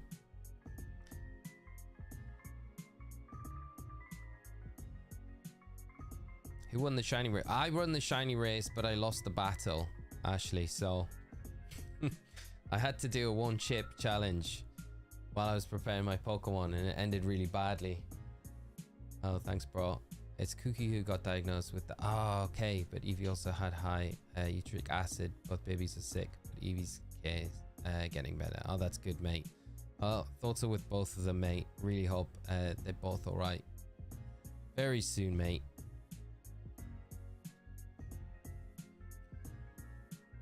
Kaylee, good morning. How are you doing? X over 2, 1,200 now. Got to get it soon, hopefully, Kaylee. Hope you're having a great start to your Friday. By the way, like, Charizard raid is more or less Fluttermane again, right? I feel probably like Fluttermane's going to be a solid one against it. There might be some different options that we have now with the DLC Pokemon that we have in. I feel like Pheasantipity is just going to be very good against it just because of its bulk and the ability to acid spray the Charizard as well. So that might be a good one that I've been looking at. But there's probably a few more in there as well that will make the Charizard a super easy raid to run through. But yeah, Fluttermane was pretty quick in its own right anyway and just handled the Charizard super well. So you're probably fine with that Fluttermane that you used originally. But there might be some other ones that do crop up that make it a little bit quicker to run through. The Gallade build was very helpful. Melon, I'm pleased to hear. Thank you so much, and thanks for coming by the stream today. I'm pleased the Gallade was helpful though. Hope you got many a good raid drop, Herba drop from it as well. Johnny, I'm way too colorblind for these hunts. I thought you found a Cyndaquil a couple of times. Oh man. I wish we had. Now you're making me worry like we've reset over a shiny Cyndaquil. Do you imagine? Feel like we've not had any shiny yet though. Pretty confident on that. Yeah, the Gallade build is much easier. We'll attack the turtle this weekend. Yeah, I'm planning to grind for the Herbers this weekend using the Gallade. I think it's just so easy to do. I think there's the one thing where we had a bit of RNG kind of discovered from the Gallade that you can encounter. So if the Blastoise uses Flash Cannon, there's a chance it can lower your special defense, and that can make it so when after Shell smashes and the rain dances up, it can get room in the short amount of time that you're doing it with the Gallade, where it can fire off a Hydro Pump at +2 in the rain. And if you've taken that special defense drop from a Flash Cannon, which is unlikely because it's only got a 10% chance to lower your special defense, but if that happens, it can knock you out if you've already taken a little bit of chip before that, or potentially even knock you out from full. So there is that little bit of RNG that you got to just bear in mind. But most of the time, you're gonna be fine against it, right? Do we end up battling with? So I had Porygon, which I didn't evolve and didn't even have time to put an item on. I had an Incineroar, which it was level 100. It had just random EVs put into it with whatever I had in my bag from the vitamins. A Farigiraf, which again wasn't EV trained, level 100, and my last one, a Chestnut as well, which wasn't EV. I didn't get to EV train any of my Pokemon or really change their natures like I wanted, or put items on them, or do their movesets. So I was going in pretty blind. Bebam had full 20 minutes preparation for his team. So yeah, took full advantage of that. In my moment of pain, I was struggling, Ashley. I mean, you can go back and watch it, but yeah, it was an experience. Credit to Bebam though, where it's due. Pick the moment to use the hot chip when it was probably the best moment to use it. The way I see from the website, if you previously caught it, you can't catch it again. Yeah, I'd imagine that's why I think the Herba Mystica drops are going to be continued with the Charizard as well, to at least give players that have already caught it before the incentive to go in and do this raid. I feel like it would be kind of weird if they just don't do the Herba drops with Charizard, because like no one's going to do it that's had done it before, because it just feels like, well, there's not really any incentive to go and do it. Whereas if there's Herba drops with it, you feel like I'll do it, because I will do the Charizard raid a bunch of times if there's Herba drops with it. But if there's not, I'll probably do a video on it, and then I probably won't do anything else with it. Kelly, doing good. Woke up to wicked heartburn. Oh no, that's the worst. But I think it's finally calming down. Great to hear. I'm excited for Charizard. Missed out on the first round. Yeah, I'm excited for everyone that kind of got Scarlet and Violet a little bit later, or weren't far enough into the game at that point to access the 7-star raid. So it's nice that this one is being repeated as well, because it's the very first one. It was a cool one. No worries, Bebum, no problem, mate. Talking about the battle where you won, yes, yeah. 4 versus 3, remember. It may as well have been like 3 versus 1, because I didn't train anything up, mate. Come on. Bebum not wasting time to specify that he was the one who in the battle. Mate, you had like 20 minutes to prepare your team. I'm just saying, you had 20 minutes to prepare your team. I barely had 5. If we're being honest, right? I barely had 5 minutes. I think when I got around to being able to function, I had about 4 or 5 minutes to do my team. So it wasn't really any preparation. Yeah. And it was all down to just not being able to do anything. Martin, thank you so much for the subscribe. I hope you're having a great Friday. Time advantage was everything, mate. Was everything. I should have won that convincingly, but no, you did well, mate. I'm not taking anything away from you. I'm just making some excuses why I didn't perform very well in the battle. It was fun though, mate. Yeah, Bevan watching the stream while sitting on one of those thrones of lies. Rematch. Yes, I would love a rematch. Proper preparation. Bevan wouldn't stand a chance. I'm calling it now. Go cook some spice up. Not the spicy chip kind. Yeah, I think like, because ideally I would have evolved the Porygon into Porygon 2. I don't think you really had a way. If I did that, I don't think you would have a way to really deal with it. You know, I think the P2 would have just on its own, especially next to Incineroar, would have just ran through your team pretty hard.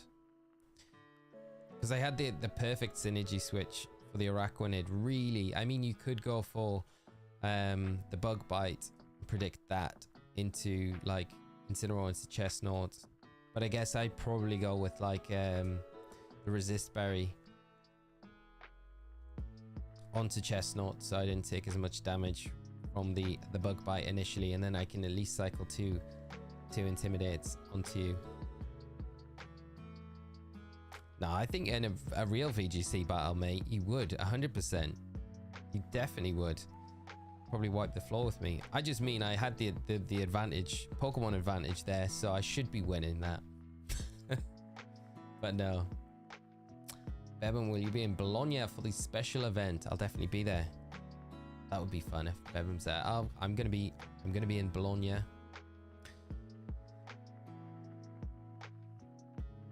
What are the shiny odds for this time? I can't remember. So the shiny odds, the base shiny odds for this game are 1 in 8,000, which is absolutely nuts. But because we're seeing 6 Pokemon at once, we do drastically reduce those odds down quite a bit. Kom Nu Lee. Sweet Danish for come on Lee. Thank you, mate. Appreciate it.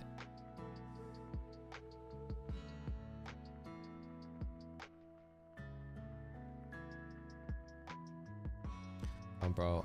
Not when both babies are sick now. I need help. Okay, mate. Sad. Would you need a visa for Italy though, Bebum, if you were to travel over there?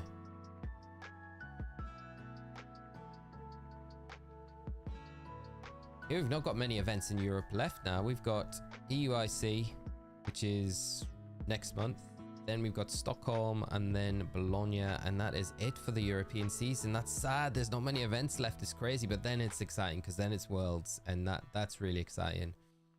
Worlds in Hawaii. What a crazy location that is. It's going to be so good this year for all the players. It's going to be amazing. Did manage to beat you on stream before way back in Ultra. Yeah, I know, dude. I know.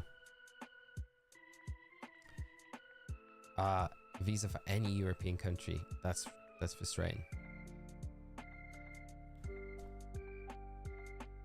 See, if the UK hadn't Brexited when they did, stupidly, then your visa that you would have had for Liverpool probably would have been alright for you to use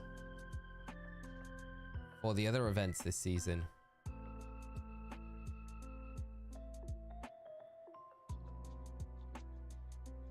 Weirdly, you know, I was talking in yesterday's stream. I was saying, oh, the next Pokemon Presents. There was one in the beginning of August, but I think it was in June. We got a Pokemon Presents in June as well. So we might get a Pokemon Presents in June. And that could be, I guess, when we see some sort of update on ZA. And we also maybe, if it is something that they're planning to do, get a release trailer for, or an announcement for the remake. If that is coming, who knows though.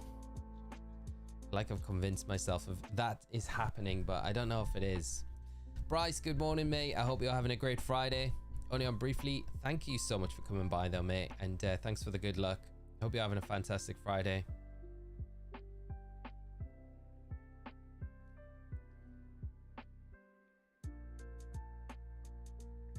I can't remember that match, Bevum.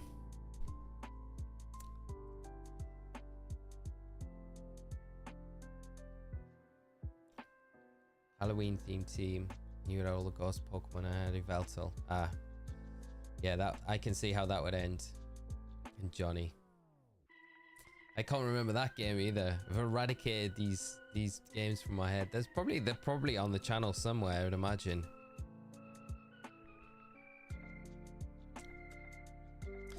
Today is the day we gotta get this run going. We have to, Ken. Definitely. You guys battling got me thinking. You guys could host a channel tourney, and people from Bevum's channel and yours, Lee, all have a tourney to the top, and the winner gets something like a firm handshake. Or we could do some really good. We could do a really good prize. That would be a cool idea, wouldn't it? That would be a really cool idea. I'd love to do something like that. We could do a good prize for it. What would be a good prize? I think we'd have to put something like pointless doing a switch or something like that, but it'd be kind of cool to do something like something of that like level.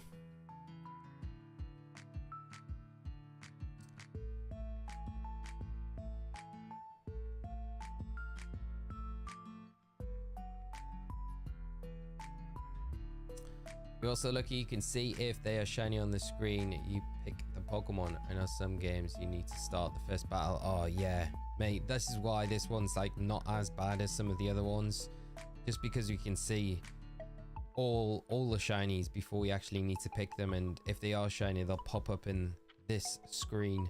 But yeah, I've been talking about it a lot, like with X and Y. It's such a horrible one to if you reset the shiny in those games, because you've got all that dialogue with naming your kind of little group characters as well. That's just, yeah, before you can even see the shiny. So it's a really long drawn out process to reset. At least this one's nice and quick.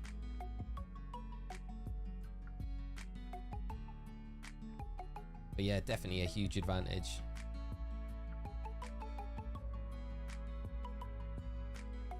Dude, that battle in the team was the highlight of my VGC career. Dude, you've had higher points than that. Come on, you've built some absolutely amazing teams.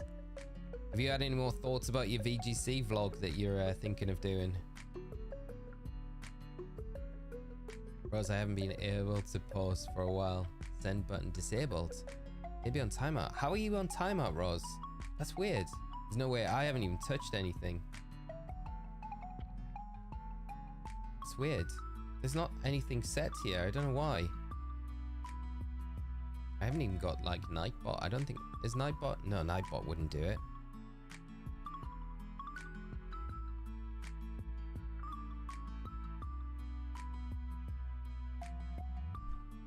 No, the X and Y starters on shiny locked, mate. Yeah, you can shiny hunt them. I know people that have done those hunts before successfully. To the madness that it is, like, fair play. I think, like, absolutely incredible hunts to get a shiny on. Yeah, they only really started locking the shinies like recently. Sword and Shield, they did it. Scarlet and Violet, they did it for whatever reason. So I think when BDSP came out, we had so many people just be like, nah, I'm gonna go for the shiny hunt before starting the game, get the shiny starter, because we just haven't had it in any of the new games recently, which is so strange. You know, I think, don't shiny lock them, stop doing it. I was kidding about timeout. Who knows what it was? That's crazy. Yeah, that is strange. If it happens again, Rose, let me know. I'll try and let me know. Yeah, I don't know how you would let me know, because the button's disabled. So that was the most stupid comment I've probably said on here, and I've said some stupid things in my time. I hope it doesn't happen again, but if it happens again, yeah, I'll try and fix it. I don't know what it is though. Hopefully it's just a bit of a glitch.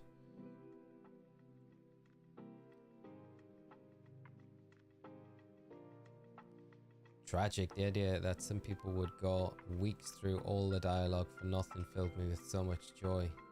You guys ruined my day. Johnny, that's evil, mate.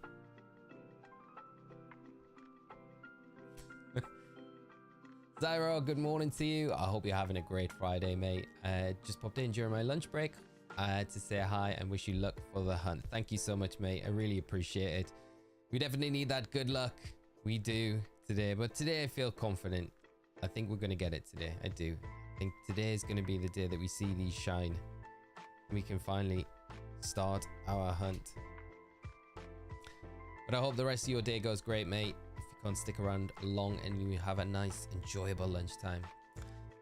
X Vermilion, how are we doing? I hope you're well, mate. And by the way, are you going for a shiny live index until the next games come out? I think it's not a bad idea to do. I think it'd be something that we could probably do. Give us a reason to go back into Scarlet and Violet as well, because the majority of the decks we can do there. There is a few exceptions of that, of course, but yeah, it'd be a nice thing to do, I think. Since so many others have been doing it, it would be a cool, like, it would be so good to have a shiny live index and then finally sort out my Pokemon home before PLZA comes out. Still trying to get my head around and, like, not be tongue-tied. PLZA, if that's how, if we're going to shorten it to that. Feels so unnatural at the minute. Danny, good morning. How are you doing? Great to see you as always. I hope you're having a fantastic day. And thanks as always for coming by and joining us in today's stream. Not that one, this one. 25 more likes till at 100. 22 more likes. Thank you so much, chat. I really appreciate it. 100 like goal that we're going for today.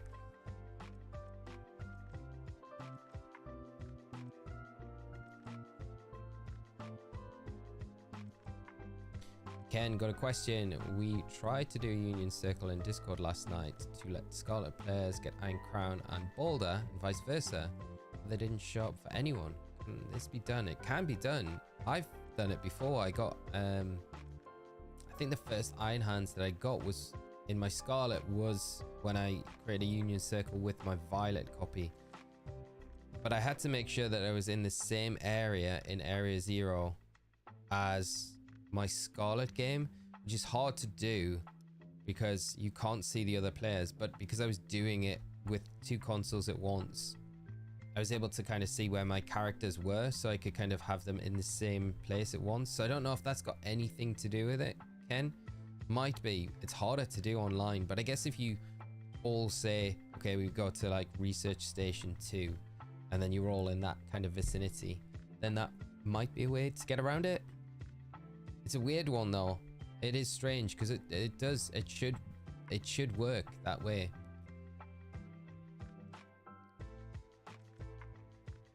Up early since I have a dentist appointment before work. Oh, I always dread going to the dentist. Hope it's alright though, nice and straightforward.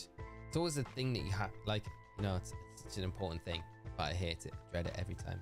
Actually, I have a nice dentist now. I used to have some bad dentist stories from back in the day when I was younger. Scarred me. But the dentists that I got now. So I hope, yeah, I hope it's nice, Danny. And nice and straightforward and you don't need anything done.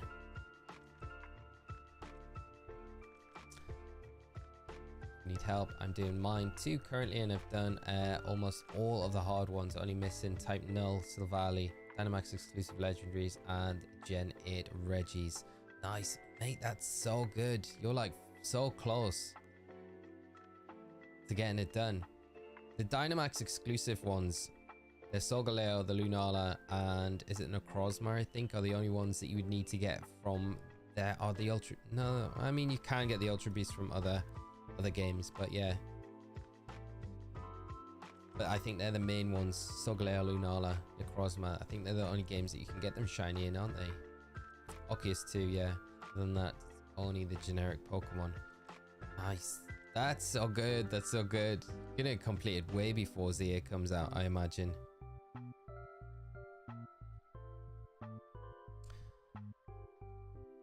Master Carnage, Haley, do you ever think they would do a Pokemon Ultimate Edition where all the Pokemon are available?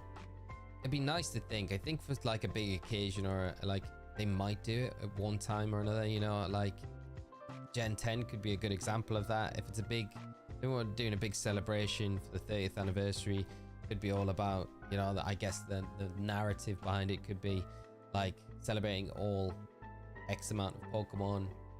You know, it would be hype as well because people would be really like big on like every single Pokemon returning, even if it's not in the base game, if it's just over a series of DLCs, which you'd imagine for Gen 10 we would get. So yeah, I think they could do something like that. I feel like it would have to be a big occasion for them to do something like that though. So yeah, here's the dentist, 99%.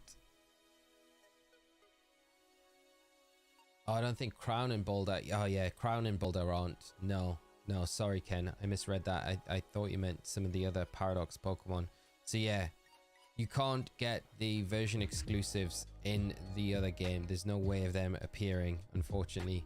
That's why everyone's like, we need Terror Raid events for those, so like opposite owners of that copy can get those Paradox Pokemon as well. You literally at the moment to get them, you would need to buy the other copy of the game. That's the only way to do it, and vice versa. Beta, how are we doing this morning? I hope you're well. Me and my friends have gotten pretty consistent with it. If you want, I can give you some tips on it. Oh, nice. Zygarde and the Tapus. Oh, of course. Yeah, Zygarde and the Tapus. Forgetting about those. Just really hate Gen 8 hunting. It is a grind, isn't it? It's such a grind. Tapus and Zygarde. I can't believe I forgot about the Tapus and Zygarde. The Tapu shinies and Zygarde shinies, very nice as well. It is slow.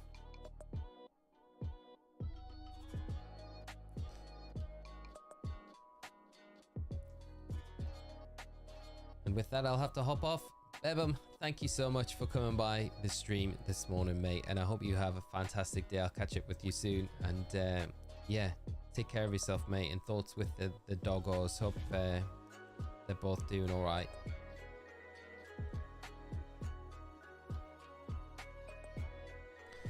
Riley, all right, beauties, I'm back. Cannot wait to sleep in tomorrow morning. Wake up and have a coffee and relax and get some shiny hunting in Ruby for my Zangoose and Swablu.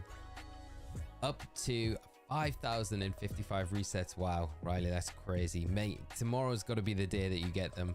Has to be. I hope you have a nice chill afternoon though. And it goes, the rest of your Friday goes nice and easy.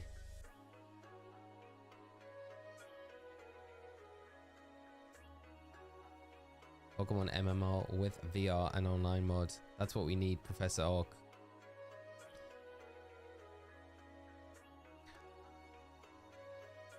We just need the technology. We just need basically, it'd be like Sword Art Online. You just upload yourself into this virtual Pokemon MMO world.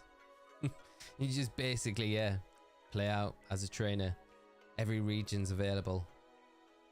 It's so good. Ashley, happy Saturday. Just got midnight here in Australia. Happy Saturday to you, mate. I hope you have a great Saturday when it comes round to morning. So late. Gen 10 equals 10, as in the 10th form of Eevee. Marcus, there we go. That's what we're going to wait for. What do you think it'll be? Dragon? Back from the dog walk. No, look, I see. No, we held off Josh for you coming back.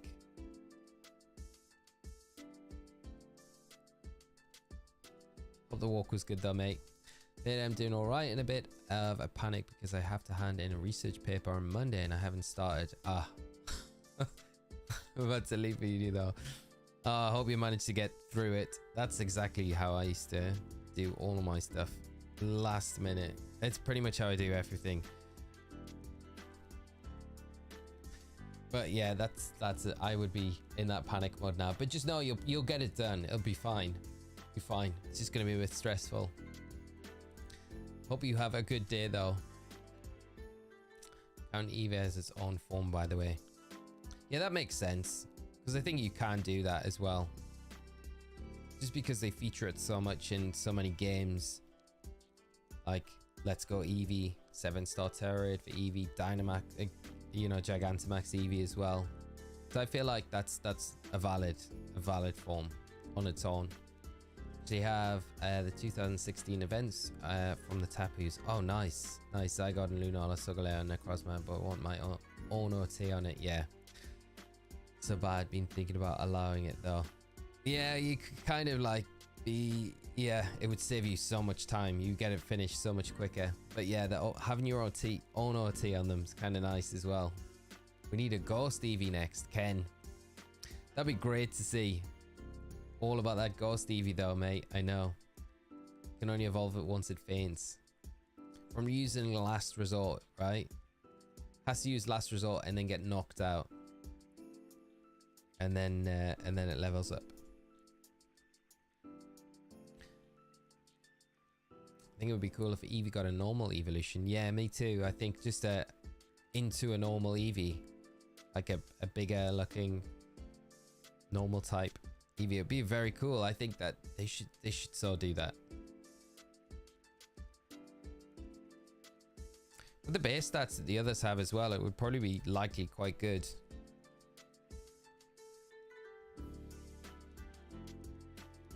Have a great day, Veda. No problem. And good luck with the assignment. I have a project due tonight at midnight. I haven't started yet, but I plan on staying up after work to get something turned in. Exactly what yeah. Leave it right until the last moment. Yeah. Oh, man. Oh, that's exactly how I work though. I can't, like, I procrastinate. I'm terrible at procrastinating, putting things off, and I know I've got a deadline for something and I'll get to that last moment and then that's just like, I'm just like zone mode, just focus in and get it done, and it's stressful, but it normally seems to work out.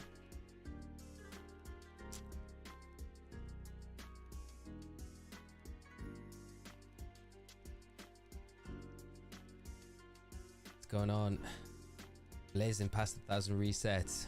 What was the count on Deoxys last? What was the Deoxys? We up to like 800 ish, or was it around 700 maybe? Let me see. We can check what we were. Reset these. David though, I hope you're having a great day. Let's have a quick look, see where we were with the Deoxys.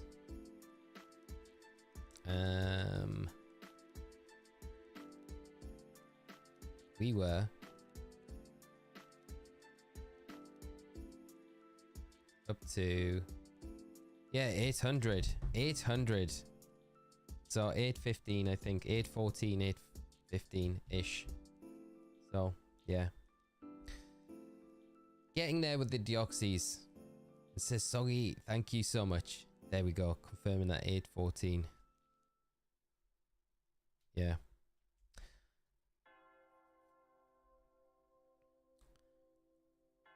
Fighting type Eevee.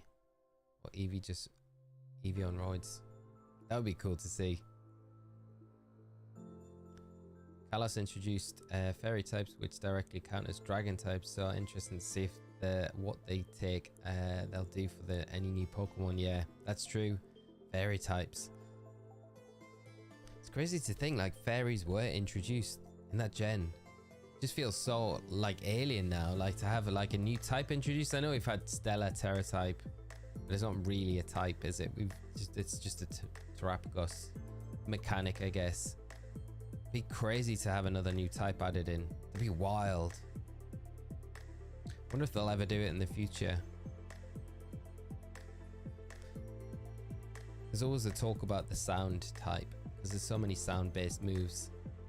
For fighting Eevee, I just want Incineroar body with an Eevee head. It'd be kind of cool. Say diamonds are made under pressure. This is true. And there's man. That logic applies. I don't know if the things I make are diamonds though, or the end product is always a good. Bug, how are you doing, mate? I hope you're well. Smell it, Ohio gamers. Shiny Totodile. I hope you're right, mate. It'd be so good if we see that little croc shine.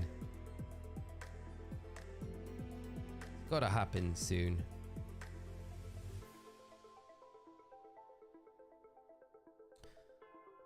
Hopes to getting that shiny today, Charles. Thank you so much, mate. I really appreciate it. I hope to as well, mate. I hope so as well. Ken, you're definitely not annoying with the Ghost Eevee ideas. Definitely not. I like it. I get behind it. I would love to see a Ghost Eevee. Brilliant. I keep saying it. Will it into existence? No, I think it would be awesome to have a Ghost Eevee. I like a Dragon one. Makes sense for how they originally started doing the EVs with the special and the physical split, because Dragon's the only one out of those that they're missing. But I would love them to expand eventually and have every type, an Eevee for every type. It'd be so good.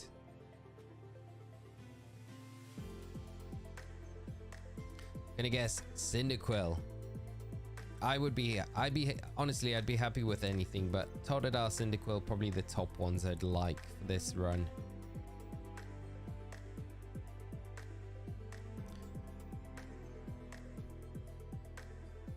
Good, just had some ham, eggs on toast for breakfast. Got my Blastoise yesterday, nice bug. What build did you use for the Blastoise? Hope it was nice and easy. Did you get any Herba drops as well?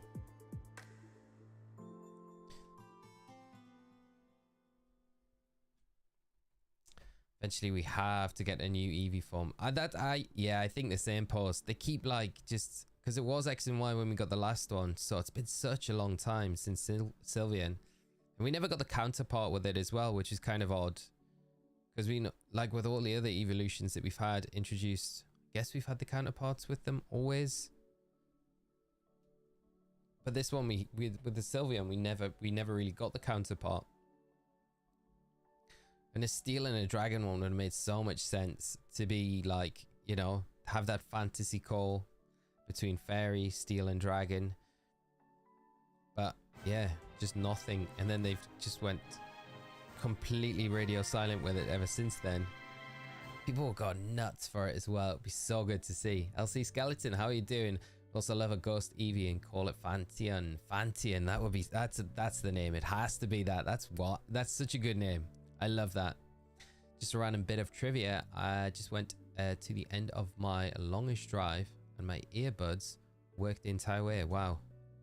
It's cool. Do you know there's a trick with the, if you've got, I don't know if it's with any other ones, but I know the earbuds, the Apple ones, you can turn them in. So you can leave your phone in a room and like there's a setting where you can use your earbuds to use it as like to listen through your phone, and you can go like into another room like a distance away and leave your phone in a room and you can hear everything that's happening in that room. I find that like wild, crazy that you can do that with them. But they got a long range on them as well. They're really like the range on them is like way more than what I ever thought it was. But I I remember one morning I was cycling to work and I had like a podcast on, and I had like, because I had all my cycling gear on, and I had it playing, got my bike out and started cycling down the road, and then it was like I was so far away from the house, and then they went off and the podcast stopped, and I tried, it's like, where's my phone? Why is it went off? And I'd left my phone in the house, and I was like, how are they working from so far away? So yeah, the range is great. Charles, thank you so much for becoming the latest member of the channel. Really appreciate it, mate. Thank you so much, and I hope you enjoy your time being a member here with us all on the channel. What are you going to do when the shiny hits? We're going to get into the Nuzlocke, start the gameplay. I guess we'll just jump on to whichever copy of the game we get the shiny in, and then we'll be able to start the Nuzlocke. It's going to end up being a Chikorita. Calling it. I mean, I'd be happy with Chikorita. Chikorita would be a fun one to do the Nuzlocke with.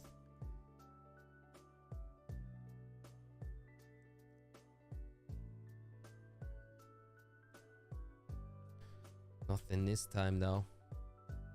Dragon Ghost evolution, born from Giratina's spite or something. That'd be kind of cool. Yeah, some lore behind it in that respect. Giratina. Got to shoot off now. Good luck with the rest of the stream. You get the shiny. I can feel it. See you soon. Phoenix, have a great rest of your day. Thanks so much for coming by the stream today as always. And you take care of yourself, my friend. And hopefully I'll see you again soon. And thank you for the shiny luck. We definitely need it. So you're saying the spy machine can be used like a spy machine? Yeah, it can be. I've never tried it, but I've seen I've seen like TikToks and stuff of people actually doing it. So yeah, but I'm like, I have no need to spy on anyone, but like, there'll be maybe situations where you could use it, I guess. Yeah, but yeah, I just thought it was interesting. Bit of thing. You could probably Google it and get a guide on how to do it and set it up. I think it's pretty straightforward. It's just something in the settings that you need to do. Have the apple earbuds. Rose, you've got your spyware right there. You can start spying. But yeah.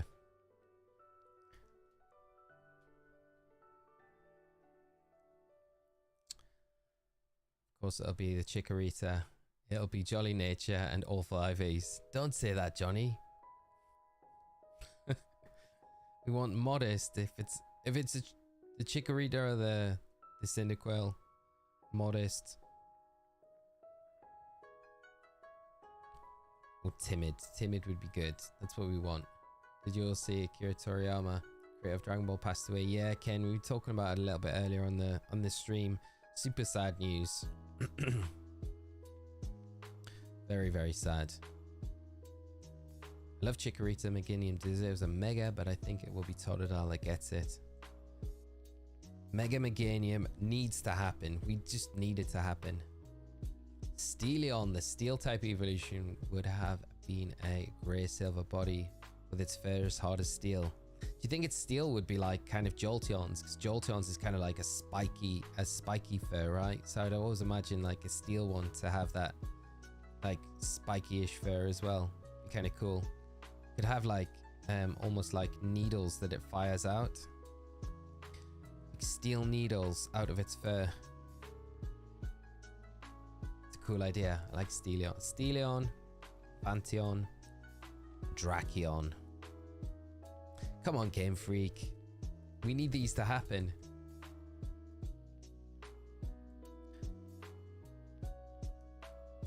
Want to like Meganium? Why don't you like it, Johnny? I love sauropods, but Meganium is so not good at anything. And the design is cute, but not enough dinosaur-like for me to make me like it. Fraligator is full croc, so yeah, that's true. I love Meganium though. I just feel like it just needs a bit of love, a bit more. Like they need to just go back to it. Maybe give it a secondary typing. Fairy type could work. Or that'd be like 4 times weak to poison, which is not ideal. But they need, yeah, they could go back and rework it slightly. I think it'd be nice. Especially a Mega Evolution could do the job. I really want to make a Fakemon region with Dragon Eevee and Ghost Eevee. I would love to play that. That would be a lot of fun. I bet there's some fan-made games out there already with stuff like that already implemented. We need to find them.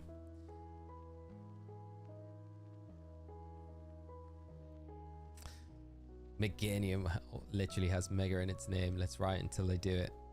I feel like they won't do it for that reason. I feel like they'll be like, nah, we can't. But I wonder what the Japanese name translates to, because it's probably not like a conflict like it would be over here. I feel like so many people have wanted new evolutions and have made fan-made versions. Come on, Nintendo. Yeah, it's like that, isn't it? It's like the shiny locked mythicals, you know. It's the same sort of scenario where it's like everyone wants them, but just Game Freak are just deciding not to do it.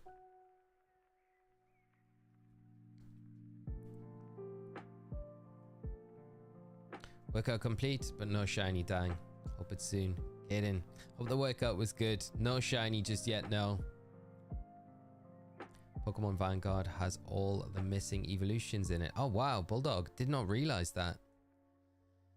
It's frustrating. I can't play any of the fan-made or ROM hack games on the channel though, because of the casting. It's like the conflict, which is understandable, but there's a lot of really great fan-made ROM hack games. There's some incredible work. I would love to kind of jump in and play a few of those. Like Radical Red was awesome, and that's like had so many updates since I last played it.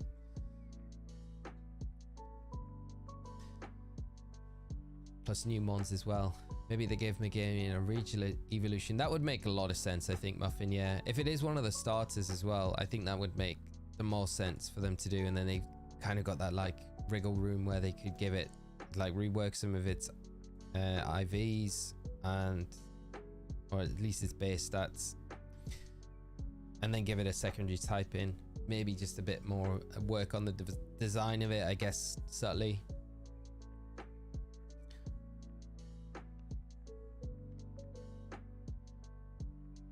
See, Skeleton, I have an idea for a fan-made game. Just a matter of time and working on it. You actually gonna do it? That's awesome to hear, mate. Good luck with the project. That's super exciting.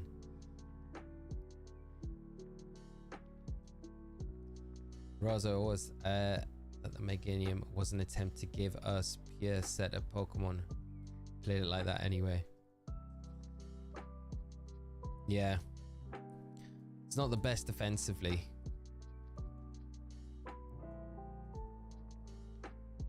I think it was the first starter I picked in these games. And it was very much not a Bulbasaur. That's I think a clear thought I had at the time. It's not Bulbasaur. It's not as good as Bulbasaur, and I thought it would be. I think my brother picked Cyndaquil, and I was very jealous.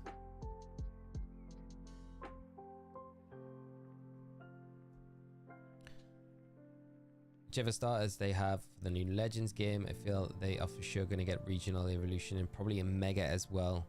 Yeah, there is always that thought that they're going to get the Mega evolution. Makes you think that they're probably not going to... I mean, unless it's Charmander we were talking about and it's Charizard Z that we get as its Mega evolution. That's the Mega Stone that we get for it. The Charizardite Z, I guess that's what it would be, wouldn't it? But yeah, it would make sense for them to have Mega evolutions. They could also just do the Kalos starters, because the Kalos starters didn't get the Mega evolutions, you know? So it would be kind of nice for them just to be like, nah, these are the starters for this region.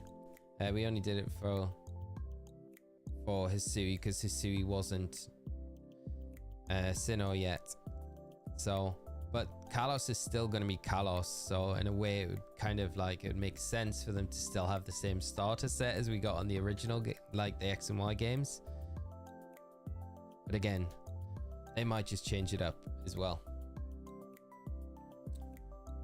Not sure if I will. I've started rough concepts, so who knows at this point. Mate, if you do go ahead with it though, a very exciting project. I hope it all goes well. It's cool just to have the concepts down though already, some ideas.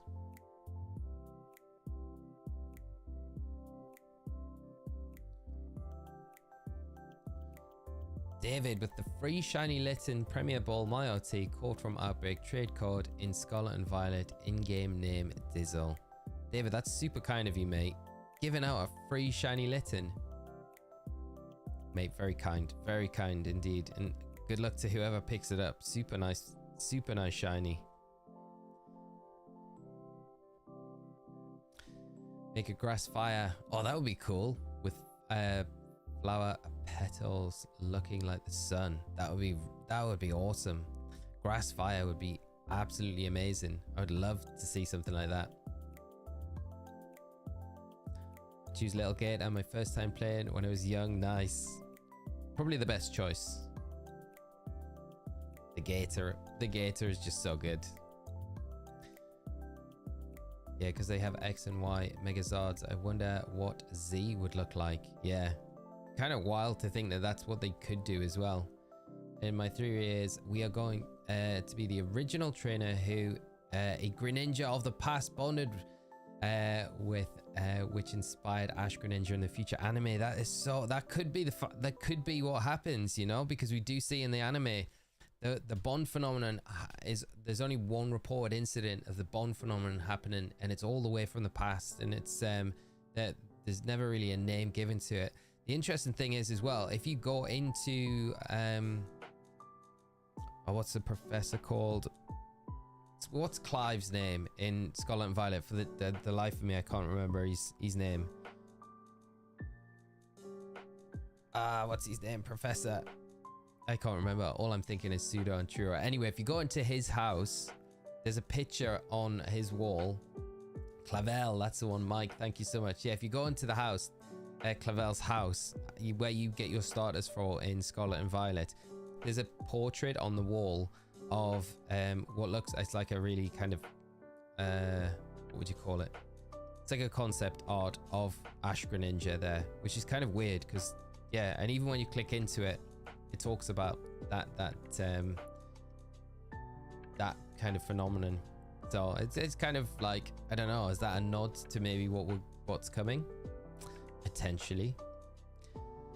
I love that though. We could be the original trainer that creates that bond phenomenon that is referenced.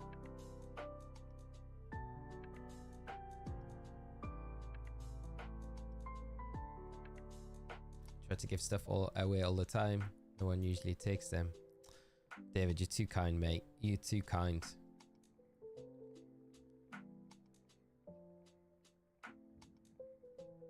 Riley, you're on a tear this morning, fella. Will you be streaming again tonight as well? Yes, mate, we will. We'll be going after the Deoxys and the Arceus again tonight. So try and get at least something shine today. It'd be nice.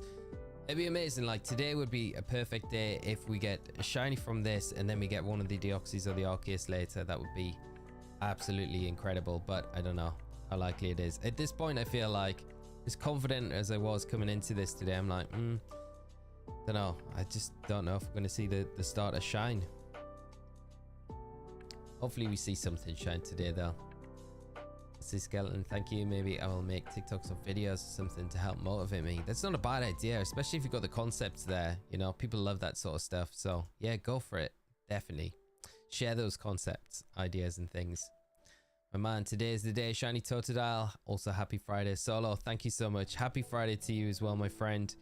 And I really hope we get that shiny today. Are there any unused type combinations you want to see in the next games? Do we have... I don't think we've got Fire and Fairy yet, have we? I always like the idea of Fire and Ice as well. I don't think we've had... Oh, have we had a Fire and Ice? I don't think we have. I know we had Galarian Darmanitan, but I don't think it was Fire and Ice, was it? I think it was just Ice. I want to say it was just Ice. Galarian Darmanitan. But Fire Fairy is always one that I do think about a lot. Let's have a look. Is it the I'm just trying to think. Galarian. The Galarian Darmanitan Zen mode was Ice and Fire. Okay, so it was just that I guess the battle form that it has. But yeah, if we had a true fire and ice Pokemon, that would be very cool. They didn't rely on a form change to get it. That'd be good. Fire and fairy, for sure. Water fire. I guess we've got Volcanion that's water and fire. Bug Dragon is cool. A cool typing as well.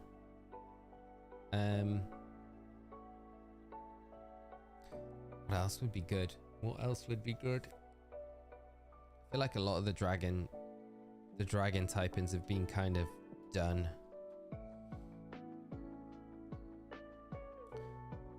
But Dragon Bug would be really cool. Steel Fairy's been done, which is pretty strong.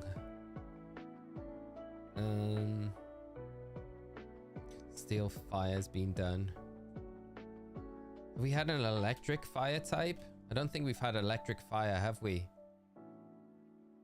You plan on shiny hunting the Gyarados at the Lake of Rage? Yes, post. I will be going for the Gyarados. Hopefully that one doesn't take as long as this one.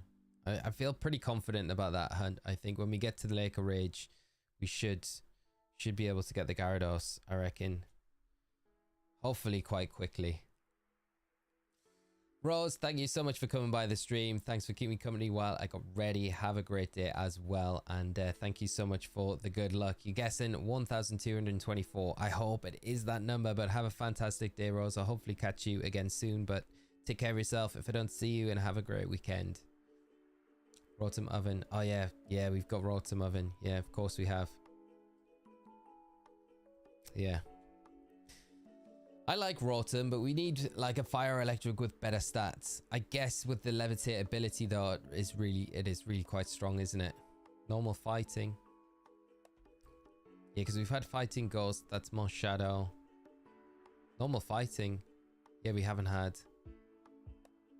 Normal ghost we've had with Hisuian Zoroark.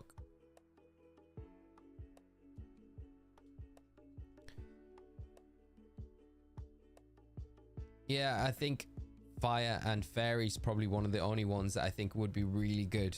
Offensively, it would be amazing because it covers everything like near perfectly. So that would be a really strong typing, I think. If we see anything like that ever. I don't think we've got a fire fairy type. Beware is a normal fighting. Of course it is. Yeah, Beware is, of course. Fire Fairy. I think that's the one. Yeah, that may be one of the only ones that we haven't had.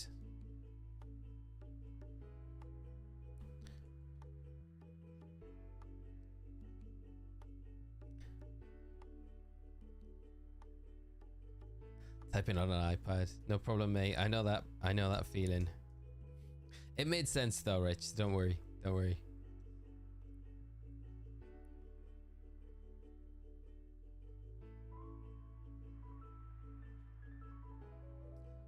Double types like fire, fire, and grass, grass. the double stab that you get. It's a bit like Terror, isn't it? Like with the terrestrializing fire, fire. No, Elm, we don't want the Chikorita. We want to check all the others.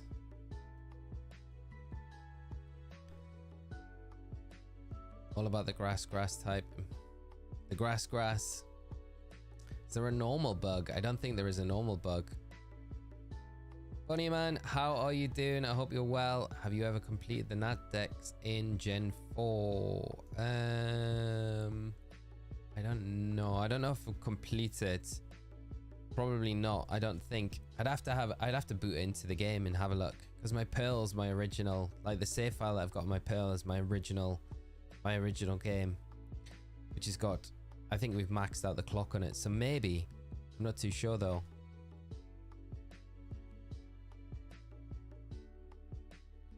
It'd be wild to have a look, actually go back into that cart. The only time I went back into it recently was when I wanted to get the Arceus off at the event Arceus and then trade it up to Scarlet and Violet, but that was like middle of last year at some point, so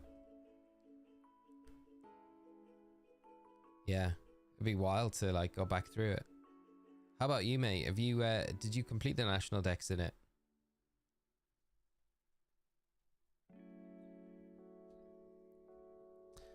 Johnny, maybe I'm more chaotic and less civil chat, but this chat has been nothing but excellent in these months I've been here. I don't think that kind of regulation needs enforcement at this time. What's that? What's this? What's this? What have I missed? Oh no, no, it's fine, Johnny. Don't worry about it, mate. It's all good. It's all good, mate. It's all good. Triple fire. Triple fire. Triple fire. Triple stab. Could you imagine? Just be broken. I imagine the fairy and fire typing though would be like something we'd see on a mythical Pokemon, because it's pretty strong. How wild would it be if we saw like Mega Victini and Victini went into a fire fairy type? V-Create. And getting access to like Play Rough. I think would be monstrous. 1,278 guests today. Nice. Okay, we're very close to that. So I hope one of you gets the number spot on. The one I love is another Steel Starter. A Steel Starter would be so good, Ashley. Steel's such a great type as well. Fairy Dragon sounds like a legendary typing, yeah. We get the Mega Alteria's Fairy Dragon, isn't it? Yeah, so we've only got that through Mega Evolution, which is it's a really strong typing. But yeah, it does feel like a legendary typing, doesn't it? A Fairy Dragon. Xerneas, maybe Xerneas gets a dragon type in, it fuses with Zygarde. That'd be kind of wild to see. Mega Xerneas Z becomes a fairy dragon, and Mega Yveltal Z becomes a dark steel with levitate. That would be absolutely ridiculous. Didn't think of that one. Cool. Oddly legendary typing. No, but it feels like I think what we mean is like it feels like the typing that a legendary would get, because it's just it's a strong typing, right? Mega Altaria is not too bad. Pretty sure it won. Didn't it win a regional? I think it won one regional. It would have been 15, I think. Pretty sure it did somewhere. David, the odds in this game are 1 in 8,192, so they're pretty mad, but we're kind of reducing them slightly, or quite significantly, by being able to check 3 Pokemon at once on 2 cartridges. So essentially, when you look at it, we're checking 6 Pokemon at a time, so the odds really are down to about 1 in 1,300 ish. About the same as what you would do for the Ultra Wormhole legendary checks when you've got the Shiny Charm and Ultra Sun and Ultra Moon. That makes sense. But yeah, we're still to see anything shine yet. Everyone knows legendary typing is only psychic, right? Lord of the Sea Lugia, yeah. I love that. Back in the day, everything that was a legendary was just, yeah, give it a psychic typing. That's fine. Like Mew would have been so much better as a fairy type, I think. But the psychic does make sense in it for its telepathy powers and stuff like that. But I'd love to see Mew, like fairy psychic Mew would be very cool. And I think the same for Celebi as well. Celebi could be like grass fairy. That'd be kind of wild to see something like that. Mega Duskmane Necrozma. Ashley, no.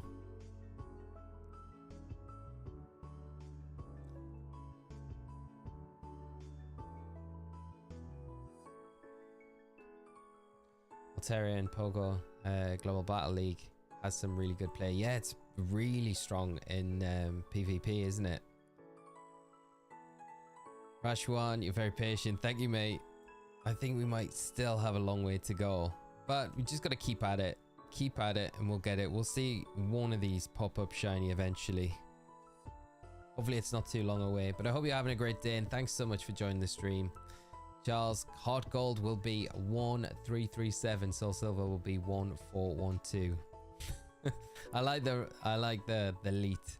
We need that one, so that's HeartGold, so that's this one. We're not too far away from that. We're not too far away from that at all.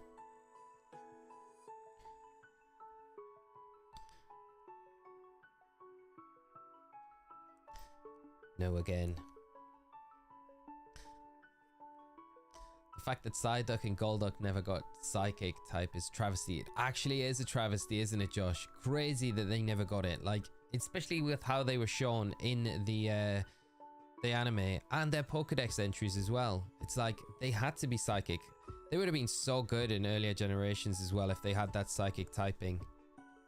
Imagine how good Golduck would have been in, like, you know, singles in Red, Blue, and Yellow. That would have been, it would have been so good. Psychic type.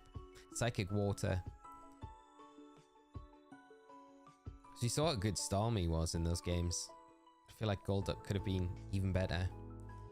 And then, like, in the little cups with the on Stadium and stuff like that, yeah, with Psyduck would have been S tier, top tier.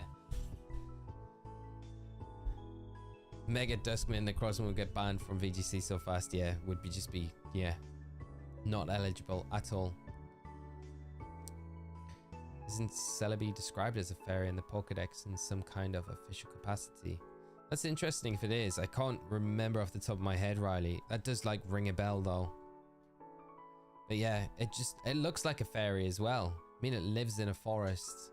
It's got a lot of, like, attributes of a fairy about it, so it just makes more sense that it would be fairy grass type rather than a psychic. I guess it's, yeah, it'd be nice to see them just, yeah, not even talk about it, just when it comes back into whatever next game, it's just a fairy grass type and there's no explanation for it.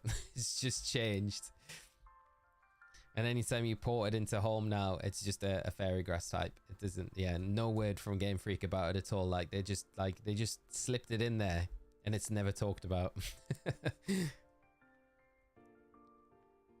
I'd be happy with that. I would be happy to see it get the fairy type, and I think it would be cool. Mega Revoltal, Mega Xerneas. I want a game where I can use Flying Gem, Flying Terror, Z-Move, Max Airstream, Dragon Ascent from Mega Rayquaza. No, mate, we don't need that. I don't ever see Z-Moves coming back, to be honest. I think Z-Moves are I mean, we probably see Z-Moves when we have, whenever they do, a revisit to Alola, but I think outside of that, Z-Moves are gone. I don't think it's like Megas, where Megas are always... I think Megas were never really tied to one region, right? I think that's why we saw them. And there was an interview with Game Freak where they said, you know, Megas were probably the only thing that we would see in other regions, whereas Z Crystals are very much tied to Alola. Dynamax is tied to Galar. But Terastallization, I feel like that could be one that's a bit like Mega Evolution, where it's not tied to a specific region, because we've already seen it in Kitakami, we've already seen it in Unova, so it feels like that's a little bit more like along the lines of Mega Evolution, where we see it in other regions, whereas the other mechanics that we see are pretty much tied to region specifics, which for me is a good thing. I'm not a big fan of Z moves. Gems were way better back in the day. Who's your favorite legendary? Mine bounces between Suicune and Celebi. Both great choices, Solo. I love both of those. My favorite legendary. Is this classing mythicals in there as well? Because that changes quite a bit. It's like, I would probably say mythicals are my preferred legendaries to like the legendaries that we get access to in the games all the time. Rich, I have a chance to buy Soul Silver in case no box. For 70, sound a fair deal. So that would be no Poker Walker. Oh, mate, seems so much money. I don't know, I'm not like the best person to ask about it. There's probably, chat, what do you think? Soul Silver for £70. No box, but in its case. What do you think? To me, that sounds ridiculously expensive, but I know it's like just a general going rate around that, probably for what they're worth. No walker. Okay. Yeah. Thankfully, Adam has his DS besides each other. The color difference will hit immediately. That is true, yeah. So I should be able to see if we get the shiny pretty easily. 100 likes. Thank you so much, chat. Thank you so much for the 100 likes. We smashed that goal today, so you've done amazingly. Thank you, chat. As always, pulling through, crushing it. Pray every day for Game Freak never bringing back Dynamax and Z moves. Too bad Ultra Necrozma though. I really like that. Yeah, me too, mate. I really liked it. Ultra Necrozma is really cool. I wonder if they would just rework it in some other way where it was like, I guess, just a general mechanic that it can only use if it's ever brought back. Arcanine is the best mythical. Yes, Josh. It's always listed as a legendary Pokemon. Crazy, isn't it? That it was like, I think it's even in, is it in the anime, in the Pokemon Center on the wall, there's a plaque and there's like the legendary birds and Arcanine there. I always find that funny, but Arcanine's a really cool Pokemon. I do love it. Love shiny Primal Groudon and shiny Primal Kyogre. Those black colors, Olio, they are the best. They are some of my favorite legendary shinies. So glad it's coming back. Mega Evolution, Solo, me and you both. It's gonna be Bass Fan says it's expensive for the Soul Silver. Pete, I just had a thought, Lee. What do you think about a Nuzlocke of each generation leading up to Legends, except Leaf Green and HeartGold, of course? That'd be kind of wild to do. I'd love to do something like that. We could actually do that. I think we've got time to do it as well, especially if we've got no other games coming out this year. Maybe not a shiny only run, but like if we do this as a shiny only, then the next one we could just do it in chronological order, because then we've got the next ones after this would be I guess we'd have to go on to Ruby, Sapphire or Emerald, so we just take a pick of whichever one out of those, do that one, then we can go on to Pearl Diamond, which would be a lot of fun, Black and White, then X and Y. Yeah, that would be a lot of fun to do. It's a great idea as well. I think we should do it. Z-moves was such a swing and miss. They had to keep Megas in Gen 7. Like they knew it was lame. Yeah, it does have that feeling to it a little bit, doesn't it? Got mine. SS Soul Silver. CAB for 85. From Mikari. Is that $85, Marcus? Was that boxed as well with the Poké Walker?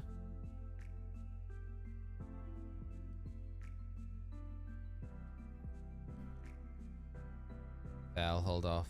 Not desperate for it. Just catching up on the games. Never got a chance to play.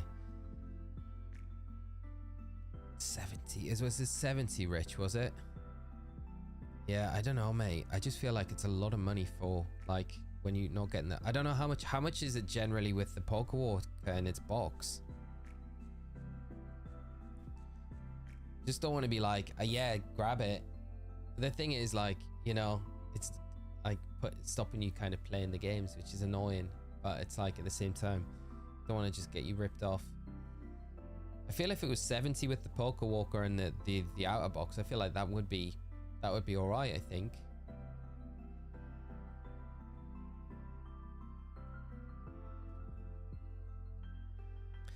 Celebi is a mythical, right? Yeah. So I guess Suicune favorite legendary and Celebi favorite character mythical. Yeah, Celebi's great. I love Celebi, Mew. I really like Marshadow. But of course, Hoopa. Really love Hoopa. Like, it's very cool. And it's so I didn't realize how strong it was really either. I think before watching the movie with it in. Just got yours for Dream Radar. Oh, the Dream Radar. That's such a cool little app that you could get on the DS. The Dream Radar. Get the Theory Informed genies in it. The Dream Balls as well. Still on the prowl for authentic copies of Black and White 2 though. You know, Marcus, I was watching something on eBay. It was a sealed copy of Black and White 2. So it was white 2, sorry. And it was sealed, still had the Nintendo seal on it and everything. And it was like, it wasn't listed like right. It had an error in the name. So there wasn't many people watching it. I was like, oh, this might go for cheap. And I missed the ending of it. And it sold for like a sealed copy of White 2. Sold for like 102, 105 pounds, something like that. It was crazy. I was like, I can't believe I missed it. It's a lot of money to spend on it, but like, because it's sealed, it's like I could put it in my sealed collection. That would have been such a cool addition. There's like no way anything like that will ever come around again. But yeah, they're very hard games to get a hold of. Technically, you can skip Ruby and Sapphire and go to Oras. Oh, that's very true, actually. Yeah, we could just go to Oras. That might be a nicer way to do it. I like the Gen 3 games, but it'd be better playing on the DS like this. And Oras is so cool as well. So, yeah, it's a great idea. Great shout. I guess we could do the same with BDSP for Diamond and Pearl as well instead of Diamond and Pearl. Or we could go to Platinum. Looking around 150 for Box and Walker, I think. Looking at various results.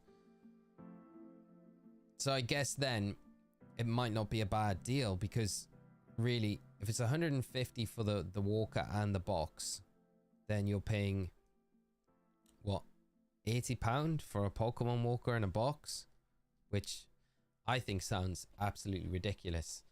So it might not be a bad price then, you know? My vote for next playthrough is original recipe Gen 3 in terms of playthrough. Prefer Ruby Sapphire because of the Stevens role being much better, and the Pokénav spam is annoying if you're not grinding. That is true for that specific reason. Yeah, Ruby or Sapphire would be great as well. And the interesting thing about either of those games is they're both, I did them recently. I did RNG Manip for the shiny starters in both of those games, and they're right after you pick your starter, so they're like ready to run with those games. So we could do that. That'd be kind of fun. Not a shiny only run, but I think just a general Nuzlocke, which could be quite good. I think it's a shiny Torchic on one and a shiny Mudkip on the other. I have to check which one for which. Everyone just speaks highly of HeartGold Soul Silver, and I was hoping to get some insight from your playthroughs, but resets later. Yes, I'm sorry, mate. This is not the most helpful of examples for that. I would say though, they're definitely one of the best Pokemon games that I've ever played. So they're probably worth picking up if that's the general going rate. And it's not likely that you're going to get it any cheaper than that. Like £70 is better than spending £150. And you don't necessarily need the Poké Walker, and you definitely don't need the box that it comes in, right? You just need the cart. So it might not be a bad thing to do.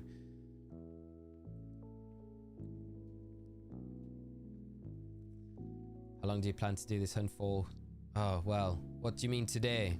Or just in general? Yeah, BDSP don't have the Platinum story in it, which is a bit of a letdown. Which makes me think probably Platinum is the one to play. Do the blink method for the shinies. That's true. RNG Manip, BDSP, starter, shiny starter. I have them on ROM cart, so playing them isn't an issue. It's just for sending the Dream Radar Pokemon over. Ah, yeah. Okay, yes. 1,234 resets. We are getting through them.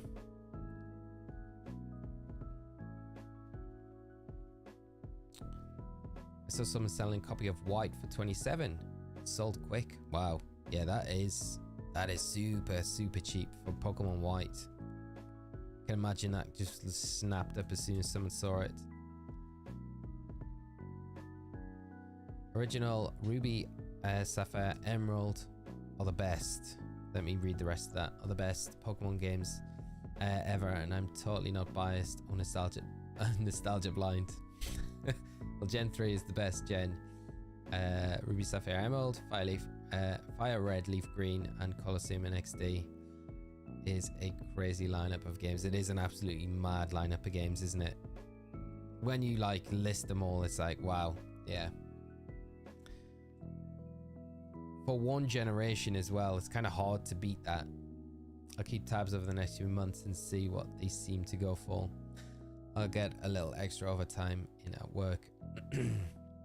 Yeah, it's like, if you could get, ideally, like, I think I'd be like 40, 50 pound max for like just the card and the original, the box. But then I don't know, it just seems like a lot of money, you know. They were never that originally. I think it's a good deal, but it's very hard to find in the US. I have to order it on Amazon for like $150. It's crazy. It's crazy how expensive these games are. Did the briefcase simulator for my Turtwig in Brilliant Diamond. That's cool. How long did it take, Bug?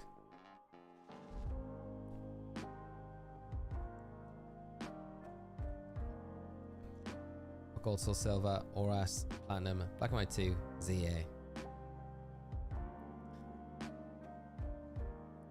Could be up there with the legendary titles of remakes. It could be like a super remake. It's kind of not a remake though, is it? It's kind of like a sequel.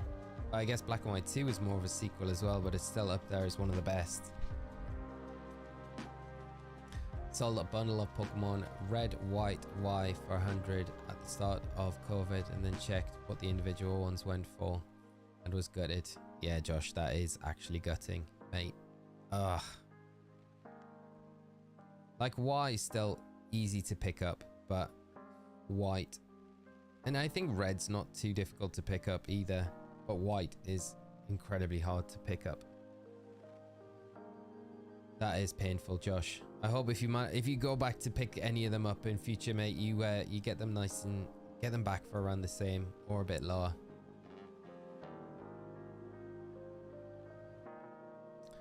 I watched the X and Y episode and the origins of Mega Evolution, and Gherkin tells a story of the ancestor who looks a lot like Volo, both having Lucarios.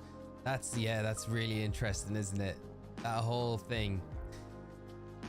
Volo, I think if it's set not too long, if the theory is it's set not too long after Legends Arceus, we could see Volo make an appearance again, I think, you know, in the quest for Arceus. Maybe going about it in a different way,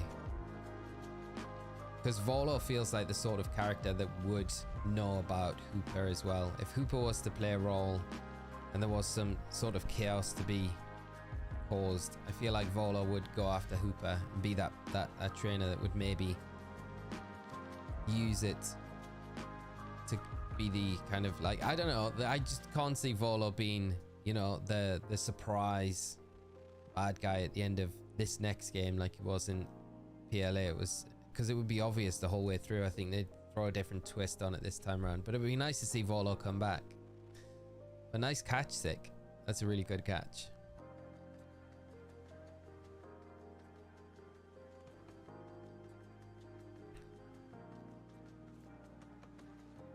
You can play PLA again. It's a nice change of playstyle. Yeah, it is super nice. Yeah, I love PLA.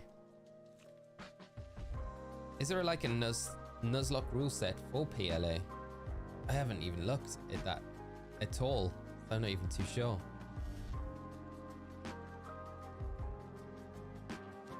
Solo, loved Oras. Probably my favorite Pokemon game ever. Playing Oras right now, want 300.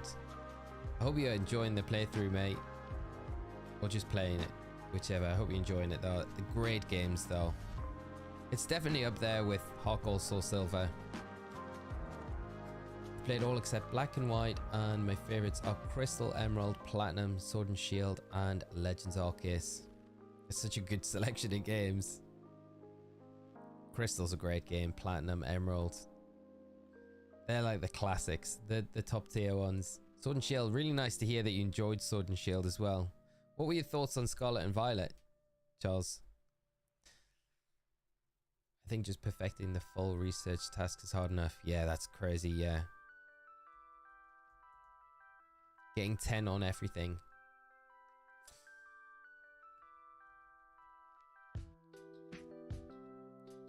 Pele was the game that got me back into Pokemon.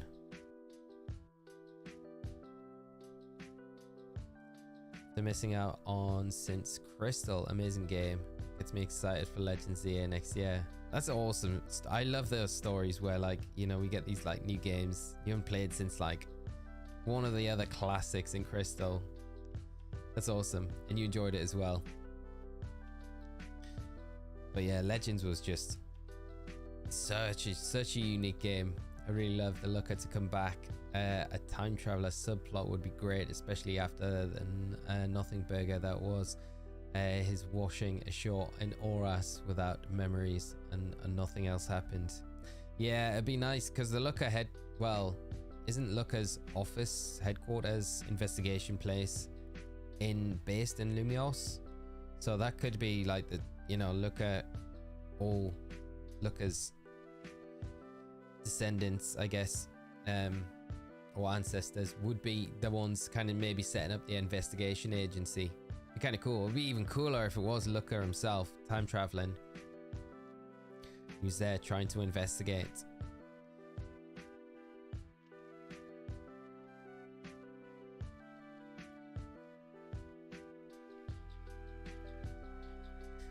Oras is amazing. Before starting Soul Silver and complete the Nat decks just a few weeks ago. I think the biggest Nat decks up to date, isn't it?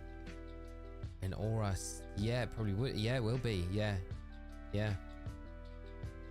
because it was Sun and Moon where they made the first. Was it Sun and Moon where they made the first cuts?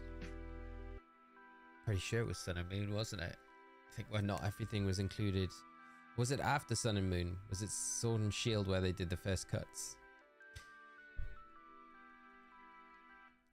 I always get them mixed up. Somehow I don't really hate Scarlet and Violet, just didn't had the feels to it to play it for a second time. Yeah, to be honest, I haven't played through it a second time. I mean, I've played my Violet copy along with Scarlet and Violet, like my Scarlet, but yeah, I've not really had the desire to go back and play through it. Simpletron, shiny Totodile, please. I'm hoping. Hey everyone, no shiny yet, nothing, no horse. How are you doing though, my friend? Hope you are having a great Friday and great to see you as always. I can't believe we've still not got the shiny. Come on, we need it. I mean, we are still under odds, I guess. So at this stage, but so many resets.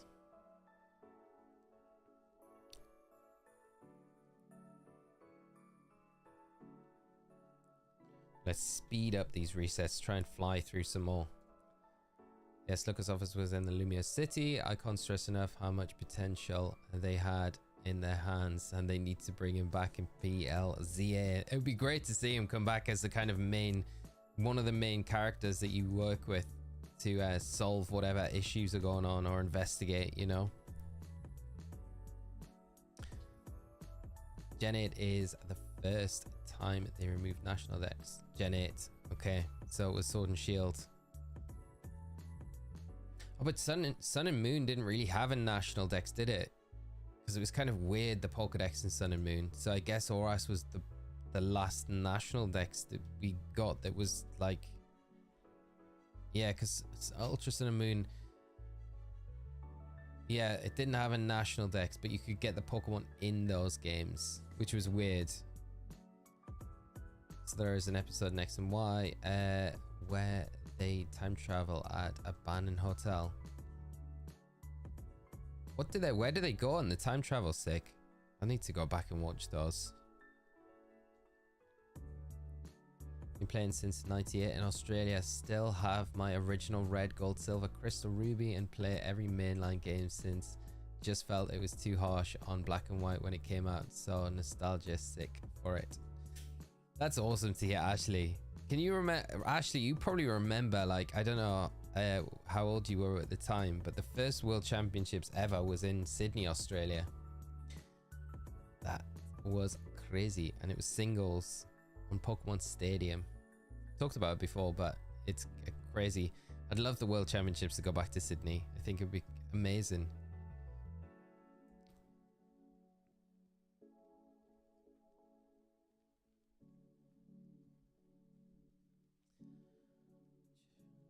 Charles started with Scarlet, beat it, and then moved to Violet. I like Violet more than Scarlet, but are definitely great though. It's interesting that you preferred Violet as well to Scarlet. Together, I had to play Scarlet again back then because of the corrupt save file. Oh, yeah, that is annoying. It was mad as heck, but I liked the game, so it wasn't too bad.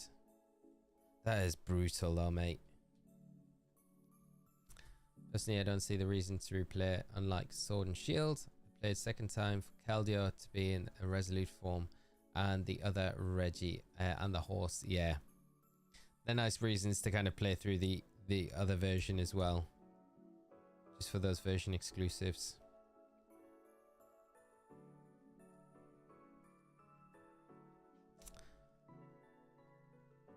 Maybe look at it as the reason you go back in time, like he has tasked for you and somehow you time travel while you're trying to complete it. You can all have Pokemon in Ultra Sun and Moon, no official full decks. Yeah, so it's pretty much the same as, it's probably bigger than Oras then. But yeah, it's just not an official national dex that you get given. No, X and Y and Oras had the national dex. I think they were the last games that did, yeah. Just doesn't record it somehow, which is so weird. Yeah, yet you need to complete it all to get the shiny charm, but it's just not as, yeah, it's just not really recorded as well. This is always super weird.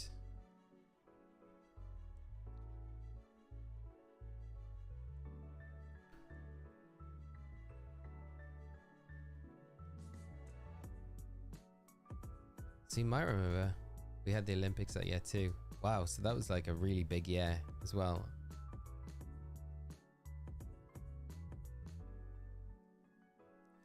Worlds in Australia would be wild though. That would be so cool.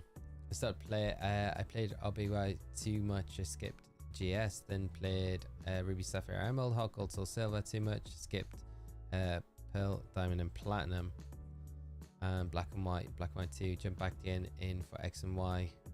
Was out again until Sword and Shield, then got Scarlet and Violet, now back for all I skipped. Nice, catching up with all of them.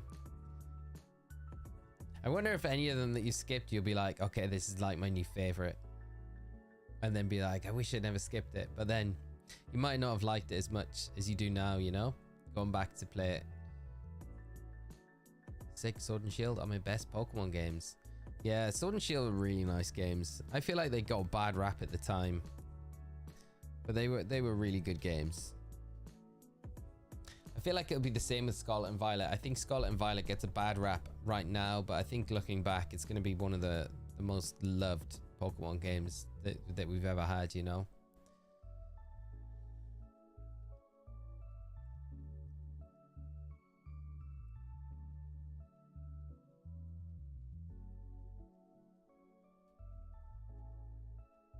Need to play some more Scarlet and get the Paradox Mons shiny in that game. Yeah, there's some nice, quick, easy shiny hunts down in Area 0 for the Paradox Mons. There's some really nice shinies as well to get. It's just a shame they've locked some of the other ones. I really do hope they do more raid events for the Gorging Fire, Raging Bolt, Iron Leaves, all of those that we've had like exclusively in versions. I mean, the Iron Leaves Walk and Wake we had the raid events for, which was nice, but I think they should do raid events for the other ones as well. I think so, just everyone can have access to them. Muffin 1333 is my guess for today, mate. I hope that is the number that we see them pop up on. Josh, Sword and Shield art is phenomenal. They're really nice looking games. They feel weird going back into them after playing Scarlet and Violet though. They're so different looking.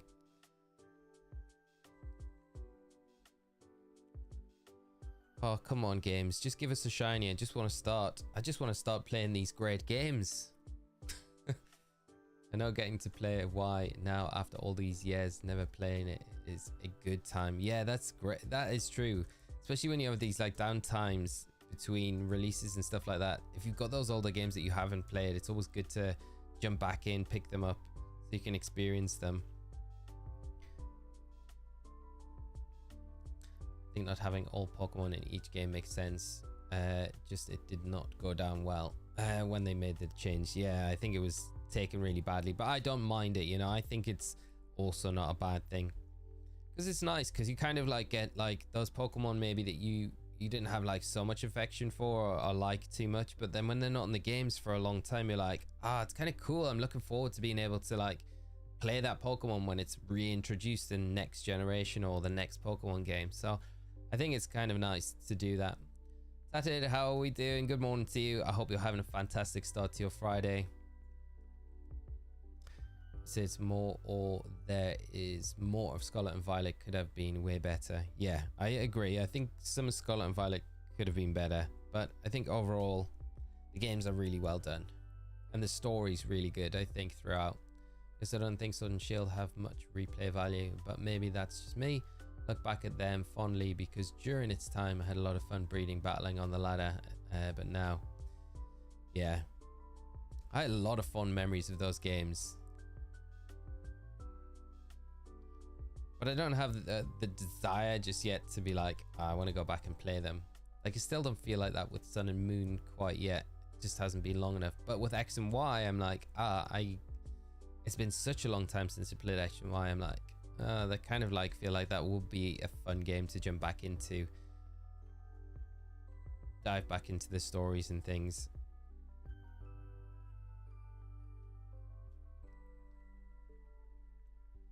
Thoroughly enjoyed Scarlet and Violet. I don't care about the technical problems. The shiny lock legendaries still make no sense though. Yeah, want 300. I think that's one of the bad things about like Scarlet and Violet for sure. I feel like, don't know why they did it. And if they hadn't done it, I feel like it would have been like just, not gonna say the perfect games, because I can look past all the glitchy stuff for sure. But I think it would have definitely helped it hold its own in time, you know? Headphone number 11. Not playing on an emulator, mate. This is actual hardware. These are on 3DSs. So that's how we're playing.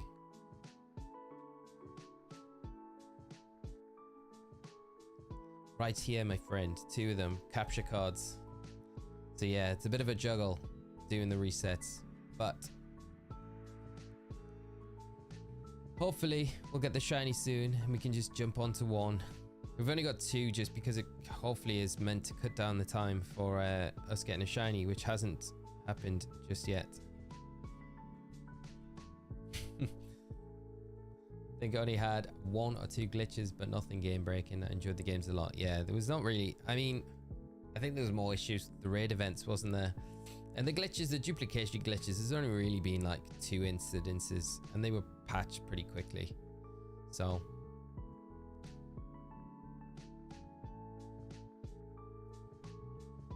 that's the best and the worst part of shiny quests, having that itch just to move forward and play, but you have to wait so long. At least it's worth it when it finally get to see the shiny progress. Yes, mate, that's so true. And I think the level cap is like, what is it, level cap like 14 for us? For the, no, 13 the level cap is for the first gym.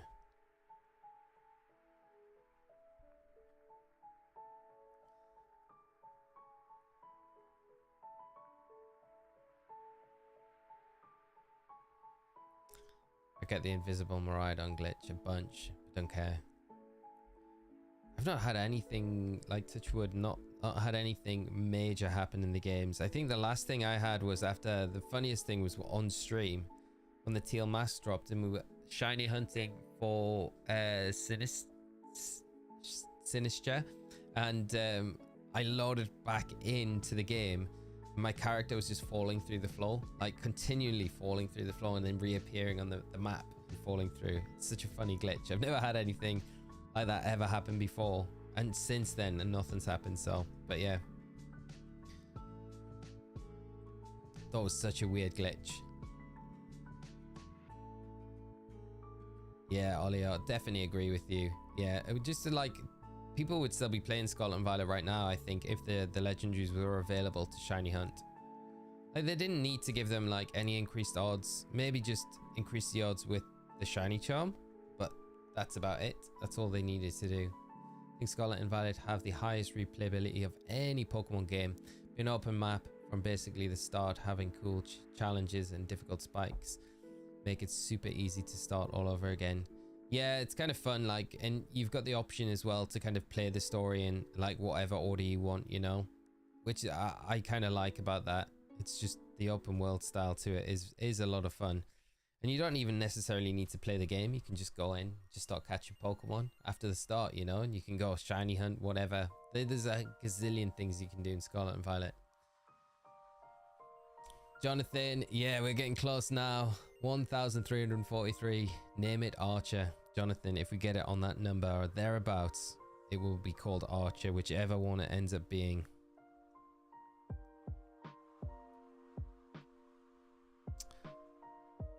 Rachel, happy Halloween. How are you doing, Rachel? I hope you're well today. Thanks for hopping in and joining this stream with us today, and I hope you're having a great Friday. Imagine failing this Nuzlocke. The first gym. Don't. Don't. We are not failing this. We're definitely not. That would be so brutal. See some people going back to Sword and Shield just to shiny hunt the legendaries. Yeah, I think a lot of people have been doing that with the Dynamax adventure raids.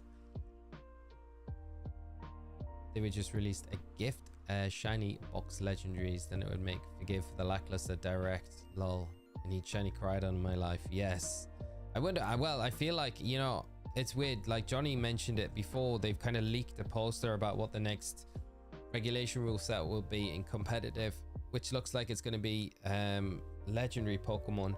And normally when we get to that stage in a game's life cycle, it's normally at the end of the life cycle of a game when we see restricteds being introduced, and then GS Cup be the format that's played, which is with your box art legendaries. You can have 2 of those per team, for those that you that don't know. But normally when you get around to that regulation set is normally when you'd see the shiny legendaries be given out as mystery gifts, because it's happened like for Sword and Shield when we had GS Cup there in Sword and Shield. We got the shiny Zacian, Zamazenta and Eternatus events, and then before that as well with Solgaleo and Lunala as well from Sun and Moon. So it's kind of interesting that could be the format that we see, and we might see those shiny legendaries like happen very soon. So fingers crossed. Professor Oak 1,293 is the one. Oh mate, if you are right, I hope it is. I hope it is.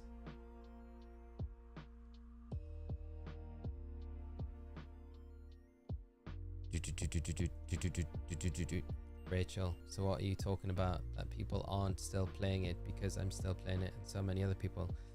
No, don't miss the point, Rachel. I know people are still playing Scarlet and Violet, but a lot of us feel like when you've done the majority of the shiny hunts that you want to do in those games, you've completed the story, there's not really much to draw you back into those games like some other games. So that's all the point is.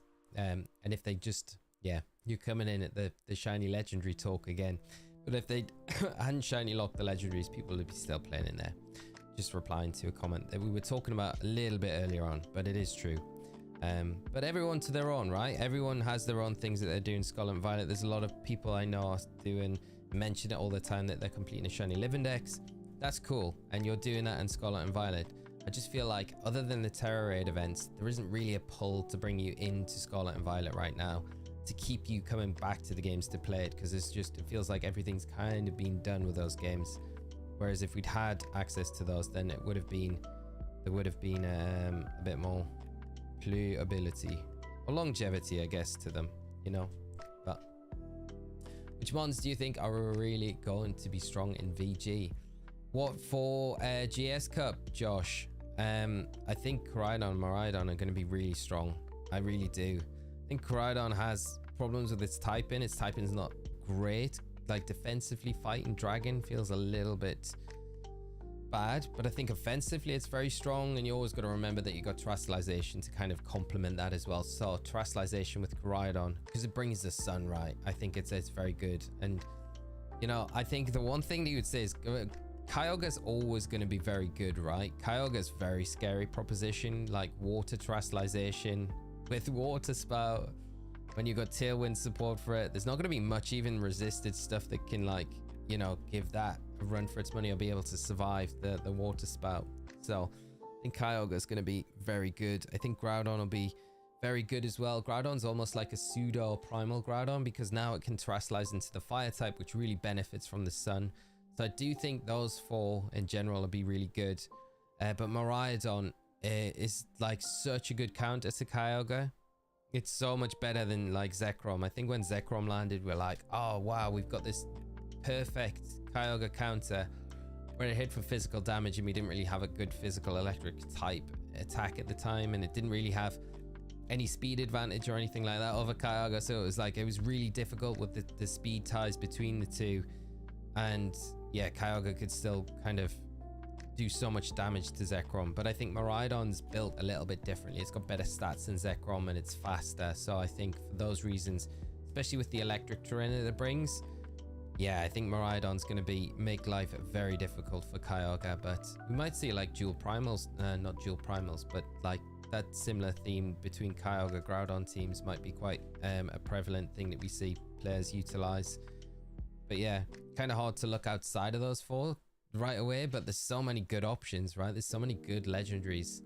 So I think when you add the terrestrialization kind of into the mix with the legendaries, it's like, yeah, like Lugia could be really strong.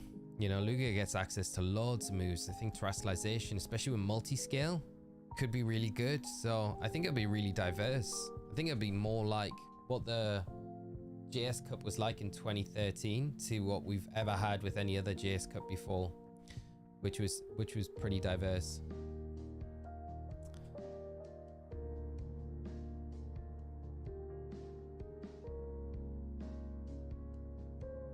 No, we don't want the Chikorita spamming.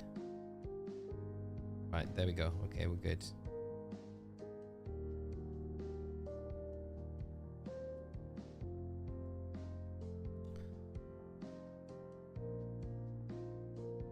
Yeah, this is true, Johnny. People overlook how many Paradox Pokemon will become even more viable once Miraidon becomes legal. And I think the thing is, like, you got to think like Booster Energy Bundle. Iron Bundle will be absolutely burst in a GS format.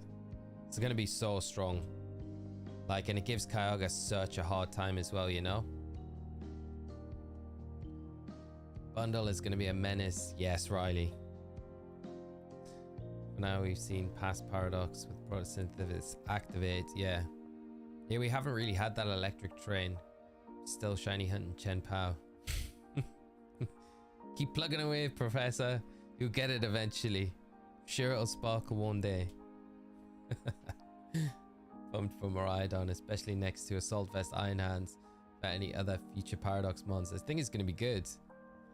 I've been dancing with it, so it works for me. Catch a bunch of what's this? The 2014, is that Sajan's team that you're using, Rachel, on the ladder? Just without the megas. Is that in Scarlet and Violet, or is that in X and Y?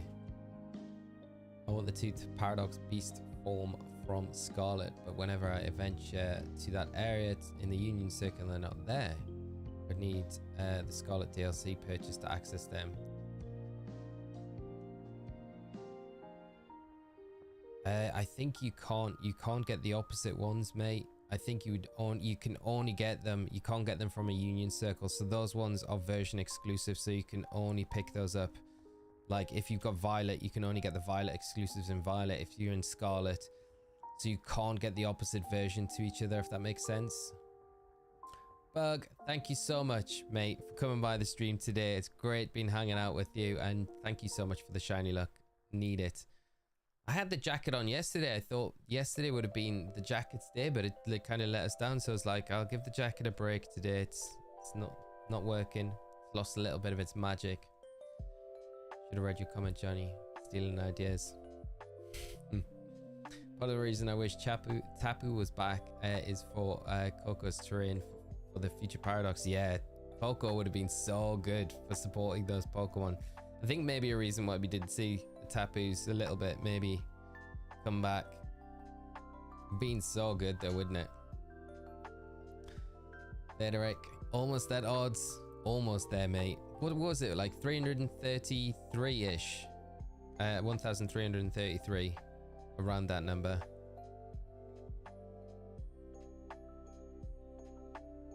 Be so fitting if we got 2 full odds and got it on the actual number as well. Big shiny energy, no whammy. Still no luck.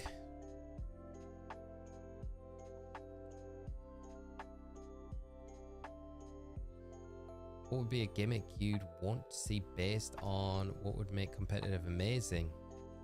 I think terrestrialization has really made competitive right back up there, you know. I think terrestrialization is such a good mechanic.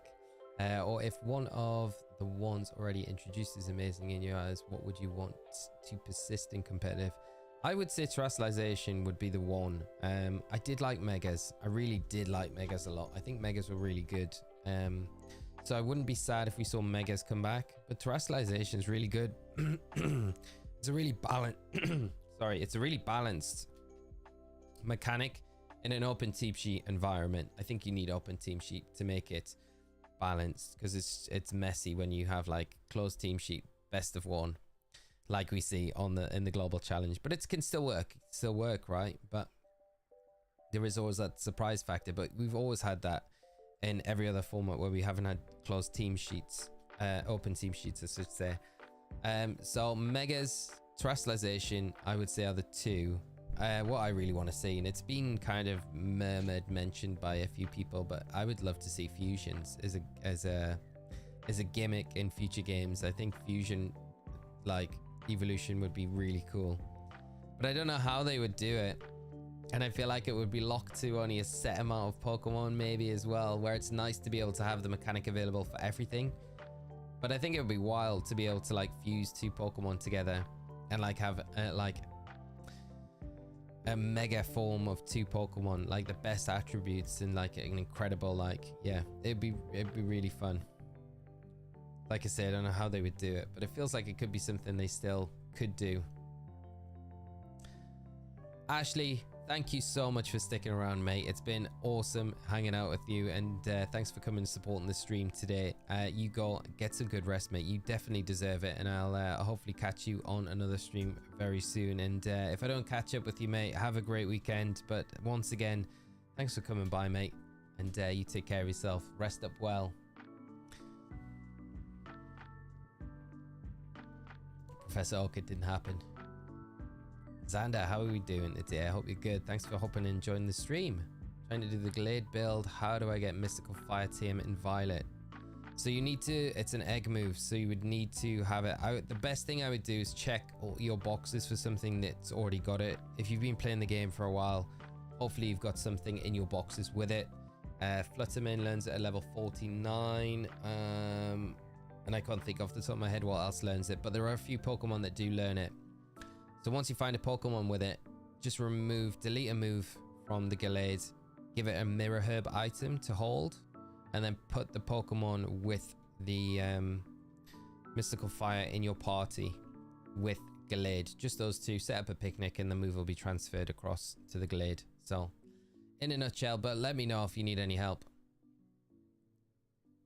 Yeah. Ross, how are you doing? I hope you're well, having a good day. Thanks for hopping in and joining us.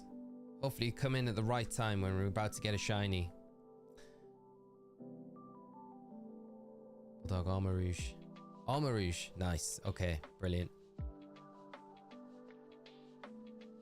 The easiest build I would say is Gastrodon. For the I haven't tried Gastrodon yet. I think the quickest raid is the Glade by far. So it's better, I think, for farming the Herbaz. The only problem with Gastrodon is it doesn't really have a way to boost its special attack, which I think always makes it like not a brilliant option as a solo build. It's very good to take online, I think, as a support option, because it gets some really good support moves. Clear Smog, and stuff like that, which is really nice, but not so much as a solo build.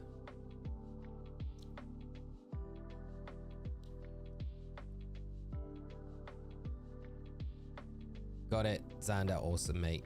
Great to hear. Hope you have a lot of luck running through the raid very quickly, mate. And get some nice herba drops as well as a bonus.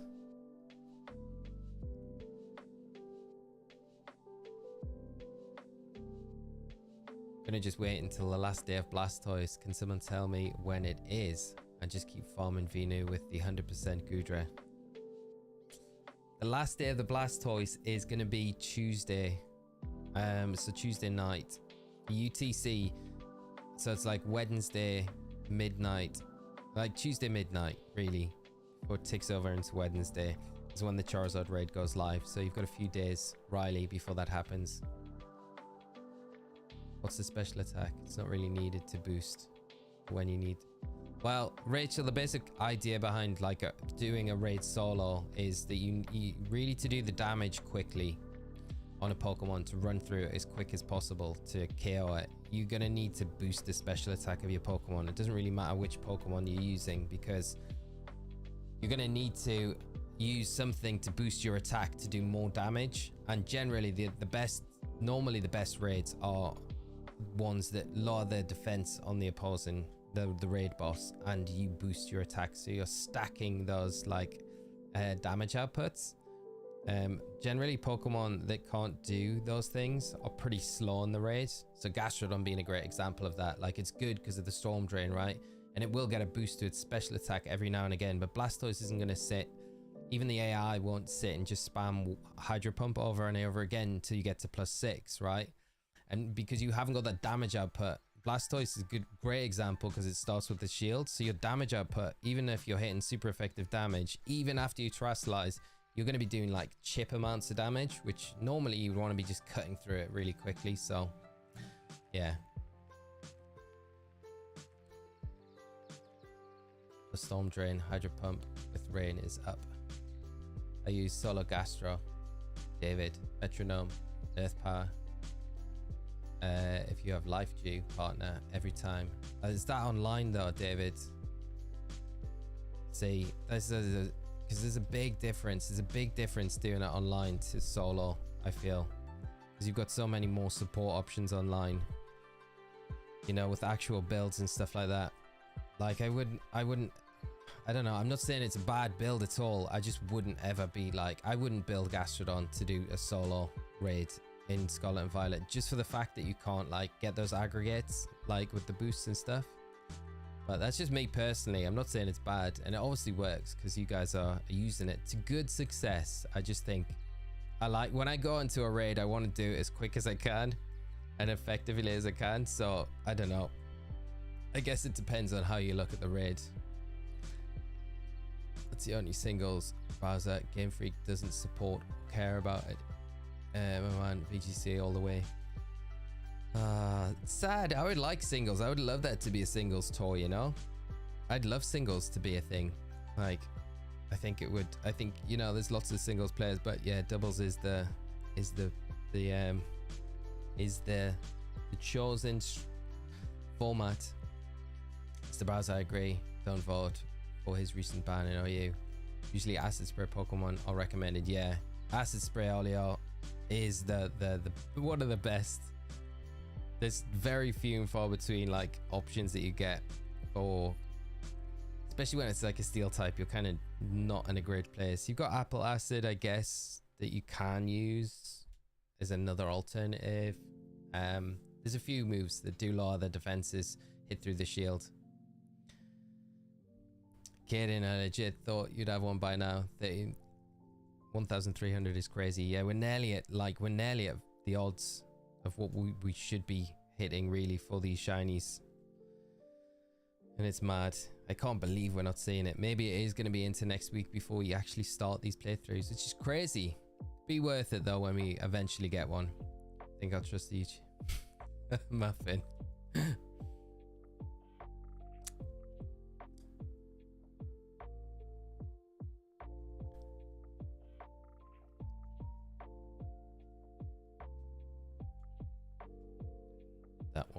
That one. Totally feel you. Just fun niche stuff. Yeah, definitely fun niche stuff. It's like I think was it Jordan that mentioned the Venonat build, the Venom Moth build. I think like stuff is super niche, super fun to use. But I think like when I'm like for a video, I wouldn't like put a video out for Gastrodon, unfortunately, because it's just so slow. Like the Vaporeon is slow. I think the Vaporeon's good, but it's slow. It's slow for doing the Blastoise, but you don't have to contend with any RNG with the Vaporeon. You pretty much are guaranteed to beat the Blastoise every time you go into the raid, which is nice. It's just not the quickest, but the glid's pretty consistent as well. It's just the fastest way to do it. And when you come down to wanting to farm for Herba, it's always going to be what the quickest thing is to be able to do this, to get the most kind of those rewards. So that's what you're always looking at. Frozen, how are you doing, mate? I hope you're well. Great to see you as always. What a Jason, how are we doing? Not sure if it's already been said, but I've been using Urshifu. Don't need to Terra. I've been really liking it. I've heard a few people using Urshifu. That's really interesting. Please, it's been working out as well, mate. And not needing to Terra is huge in the battle as well. Just running through it. How quick, like, where's the raid time I'm getting to when you're kind of running through with it? Because I've just not tested Urshifu at all.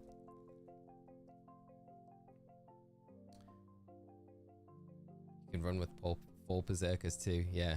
There's loads of stuff, wacky things you can do with like the online raids when you do them online with actual people that you're, you know, linking up with. I think some of them are so fun.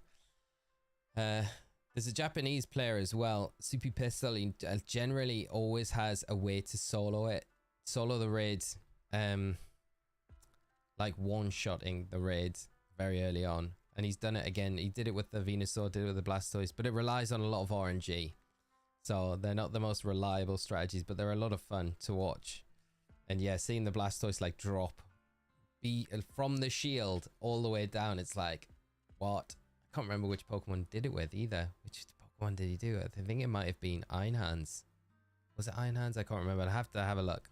I'll have a look and then I'll pass it over on tonight's stream for anyone that wants to play around with it.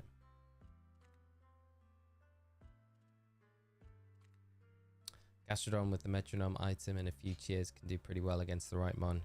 Yeah, I'm sure it can. I'm not saying Gastrodon's bad at all. I think Gastrodon's like a really good Pokemon. I just feel like the thing that it misses is the fact that it can't boost its own attacks. Like if it was able to calm mind, say, or nasty plot even, like it would be such a terror in raid battles. It would be so strong. But it just misses that. You're relying on getting those boosts, and the metronome item definitely helps out. But again, you could stack the metronome with the calm mind or the nasty plot boost as well. It's just that's my only gripe with it. Simpleton, thank you so much for the subscribe. Charlie, I find singles boring. I would love all Pokemon games to be double battle. I like VGC. Oh, I love VGC, don't get me wrong. I feel like singles there's just a lot of difference to singles than there is to doubles. I enjoy it as well. Sergio, how are you doing, mate? Any plans for the weekend? Not at the moment, mate. So Mother's Day on Sunday, so that'll be all. I think we're going for food and stuff on Sunday, but other than that, mate, not too much. Not anything that exciting. How about yourself, mate? Anything planned? I think there's a regional, isn't there, in the US? Is there a regional this weekend or is it next weekend? Not sure. Might be next weekend. Must be next weekend. Yeah, has to be. Haven't really heard anything. You get the chance to look at the raid builds on the Pokemon website. I haven't, Rachel, no. The raid builds. Do you know who did them? I don't know. I'm not going to comment on them. I don't know who did them, so I'll have to have a look. Can't imagine them being... I'm sure they're not bad. Sure they're not bad at all. Always wait a day or two after the raid releases to build a mon I'm going to use so that I can see a quicker, better build comes out and don't have to build another one. No source is always a good idea to do. I think it's never a bad thing. Just to kind of get... Sometimes you can... Sometimes I can get the build right whenever, you know, when it first comes out, and that will generally be the fastest way to do it. But generally, when you get a bit more comfortable with the raid, after you've done it a bit more, you kind of get those quicker methods to be able to work, and they do come out of the woodwork, and it's normally better if you've got a bit more of an extended time to take advantage of them. Definitely better to do it. Is he the one who came up with the Mewtwo solo strategy? Yes, he is. Yeah, Soupy Pistol. Yeah, absolute cooking at every raid event. Absolute madness with that. You know, he did the Mew with the Mewtwo, and also did the Skeledirge as well. But the Skeledirge was a way more RNG reliant, like way worse than the Mew. I've been doing Urshifu 2, reliable, quicker than Vaporeon, did online with 2 Vaporeons, and a Glade went pretty quick. Nice, nice. And please say Urshifu is working out. Great to hear that it is doing well in raids as well. Depends, I've usually been around 30% left on the timer, not super fast, but straightforward. I've timed it to be around 6 minutes. That's perfect, isn't it, Jason? That's such a good time, like ideal for like farming the raids. And if it's nice and straightforward as well, that's exactly what you want. Carrie, how are you doing? I hope you're well. I hope you are having a fantastic Friday. Rachel, I do the raids every day, a little bit like earlier in the game's life. I would try to do every raid on the map, so I have plenty of herb and don't even like to use them for shiny hunting. Wow. You must have like the biggest stockpile of Herba Mystica and resources in game to just build stuff. Doing that many raids, that's yeah. You're never gonna run out of resources in Scarlet and Violet. With the Temporal Forces pre-release tomorrow with my eldest. Nice, that's gonna be awesome, Bulldog. Hope you have a great time. And Cop de Loop, I bet Laventon returns in PLZA. That would be crazy if Laventon returns. It could be a possibility as well. Isn't Laventon from Galar originally? Which is wild to think. So yeah, could be on his way home. Bypass, stop off in Kalos. Do some work there. Like the shiny Pokemon to show up naturally without the herbs and just some random butts, but I'm like stocked up on candies and all the stuff. Don't even need it once to use the date skip. It's nice that you've got that stock you're ready for whenever you need to build anything though. And Riley, I remember the first double battle on that bridge between Rustabra and Petalburg Woods. Those twins with the C dot and Lotad blew my mind as a kid. Yeah, I know the exact ones you mean, mate. Crazy. When doubles was introduced, I was like, no. And I think they did a tournament that year on Colosseum with, it was like legendaries. You could only have 4 Pokemon, I think, but you could have as many legendaries in it as you wanted. So it was like Mewtwo, Kyogre. I think they did a similar one in the States, which was like the Journey Across America. It might have been before that JAA tournament, but it was way smaller in the UK. And yeah, I was just like, man, this format is wild. You can have 2 Pokemon out at the same time. It's crazy. And for it to come this far as well. Right, was it 1,333 were the odds? Just to be corrected. Sergio, I just want to let you know, you're appreciated, you're great. Thanks for everything. Sorry for so little. Sergio, that means the world, mate. Thank you so much. No need to apologize ever at all.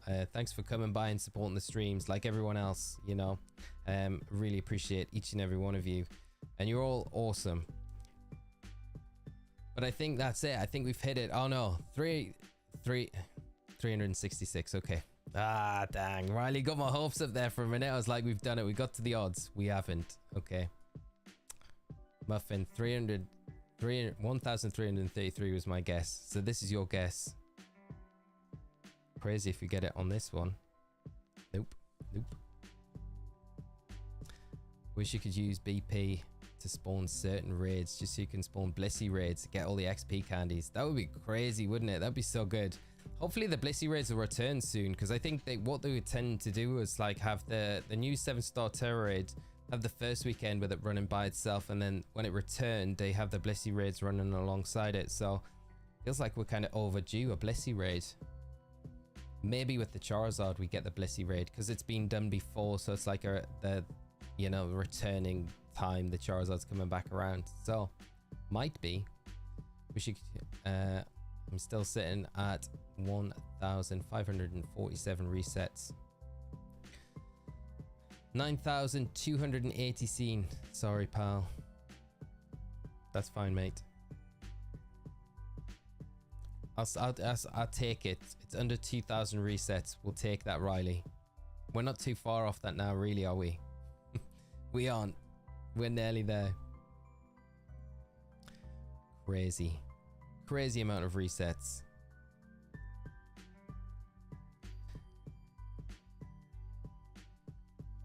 But I'm being serious. I came into this a bit naive, thinking, yeah, we'll get this pretty quickly. We will get it quickly.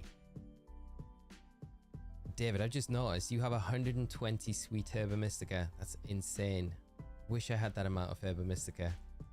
I need to be doing better in game. I need to be grinding better.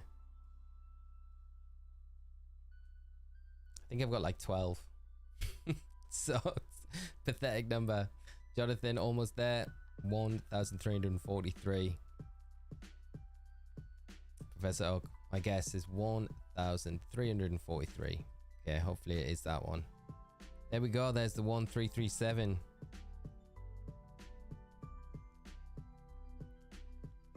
Nada. Ugh.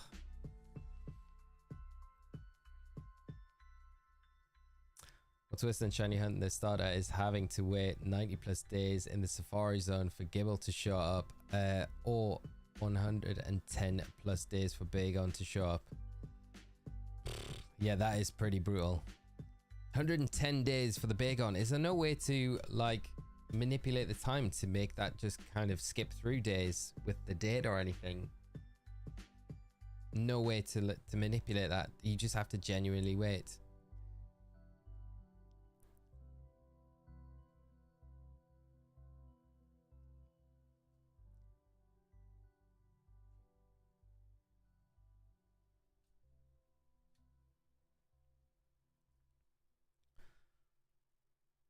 My Galarian Zapdos for the Blastoise raid is pretty clutch. Haven't failed a raid yet with it. It's just online support, can't solo.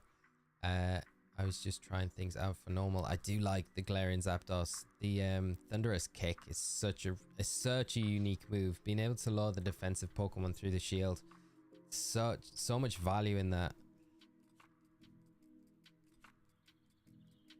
Just wish Zapdos, like, it's a bit like the Gastrodon. The Zapdos is brilliant. I just wish for it to have those like little extra pieces of like, you know, I wish the Galarian Zapdos got access to Swords Dance. Could you imagine if that thing could Swords Dance? That'd be so good.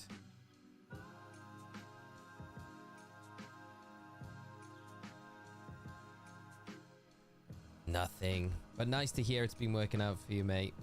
And I hope it continues to. It's always good to like try different things as well. Really good thinking behind it as well. Very true, Rachel. Very true. Is this the one? It's not. Shiny doesn't exist. There might be a way to do it, but I've never could figure it out, so I waited it out. Still have my save file going from 3 years ago.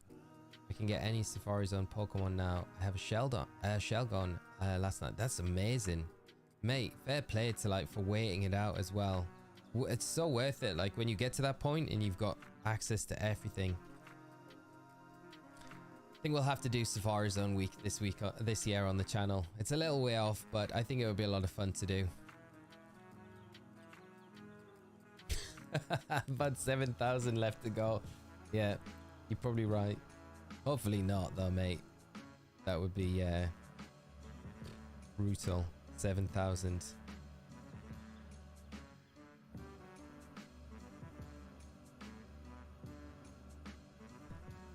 What I traded in my Pokemon Platinum to GameStop, the only 2 Pokemon game I've ever traded, and until Pokemon Company did last year of Mythicals, I have to wait 10 years to get Darkrai and Shaman again. It really annoys me with BDSP that they stopped the Oaks letter and the Darkrai event in those games. I think they're still pretty relevant. People still play them, so it's like they're not like that old. I don't know why they just didn't have the mystery gifts just running for an extended period of time. Hopefully they do bring them back around again.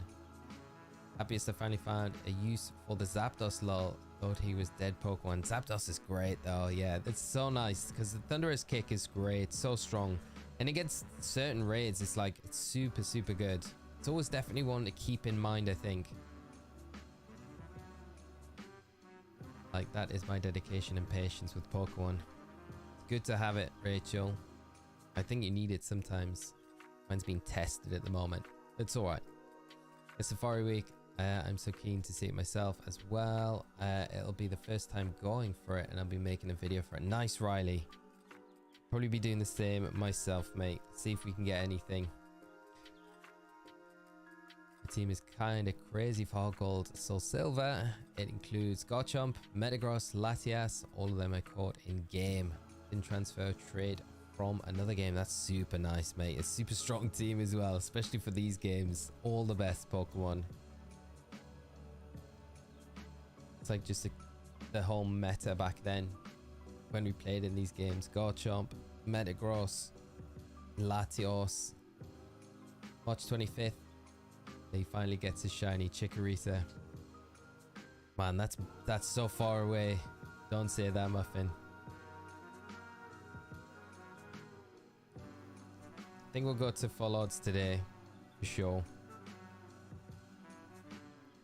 Be amazing to get it before then, but I mean, it's not looking good. It's not looking good, is it? Just found a factory sealed 1999 Pokemon card booster box for sale on eBay. Want a chip in? Haha. Only £49,000, Josh. Oh my god, 49 grand. That's crazy. 50 grand. 50 grand. Wow. 50k. No, I'm all right, mate. I don't think I'd be much help in the old chip in. I could probably have maybe a 1-2% share in that. Crazy. Be such a cool thing to own though. I would love to have a sealed base set booster box. It would be amazing. But the thing is, right, if I had one, I don't know if I could keep it sealed. If I'd be like, I'm so bad at keeping stuff sealed because I just want to open it. There's been loads of times, there's a few things I've got that I've been able to kind of not be interested in opening. But a lot of stuff that I got with the intention of keeping sealed, I just end up cracking and I'm like, I just regret it afterwards. I'm like, I should have just kept it sealed. I bought it to be sealed. And then I just can't help myself. I just have to open it. And then it's like, it's too late then. The two things that I'm really proud of myself for that I've kept sealed for the longest time is I've got 2 ETBs of evolutions. And it's with the Mega Charizard and the Mega Blastoise on the covers of them. And that set's pretty cool. So I've got those sealed, which is nice. And I've not had the urge to open those. So that's good. But yeah, Caden. Relatable. Can't keep things sealed. It's so hard. I definitely couldn't keep it sealed. See what cards we're hiding in it. That's what and it would be base set as well. And I'd always be like, oh, there'll be a Charizard in there. I reckon there's a Charizard in there. And that's all I'd be thinking. And I'd be like, I'm just going to open it. It'd be like a minty Charizard as well that you'd be able to pull. The temptation would be too much. I couldn't be trusted with it. Buy it and shove it in the closet. It wouldn't work. I honestly wouldn't work. I would just be like, I'd know it was there. I'd have a moment of weakness and the cellophane would be broken. I'd be like, well, that's that now. I need to, oh man, I thought we got the shiny there for some reason. I just had like the craziest heart palpitation. I was like, yeah, it's not the shiny though. I don't know why I thought we had the shiny, but yeah, never mind. Yeah, I wouldn't be able to, I wouldn't work. You got Pokemon Silver when you were little, just like I did in the year 2000. What starter did you first pick? You went with Syndical. I'm pretty sure it was Chikorita, the starter that I went for.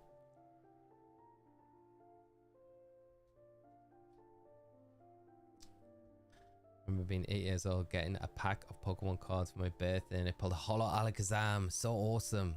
Copter Loop, that's crazy. That's such a good pull. It's such a good card. I remember I've been with a friend when they pulled the Alakazam out and I was like, I couldn't believe it. I was like, oh my god, you just pulled the Alakazam.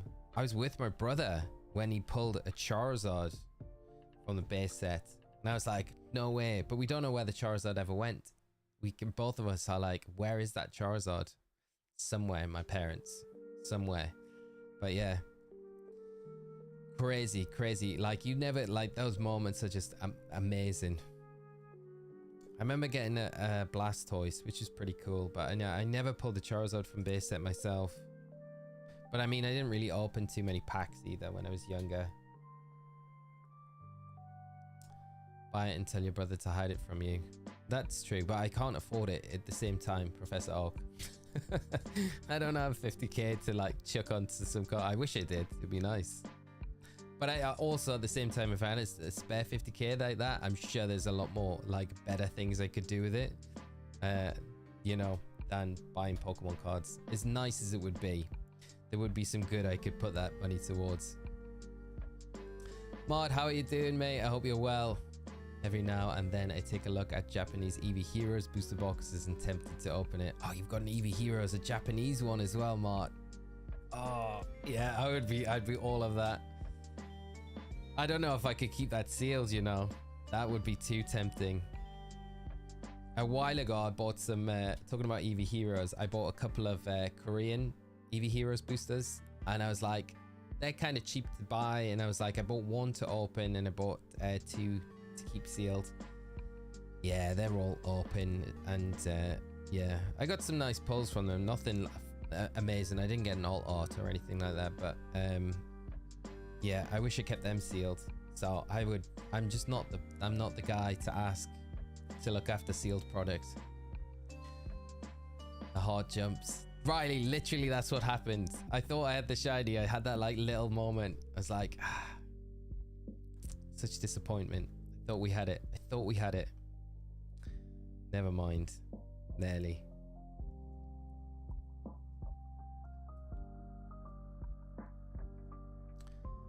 Always went with a grass starter until Scarlet. Fiacoco was too much to resist. Nice choice, Jonathan.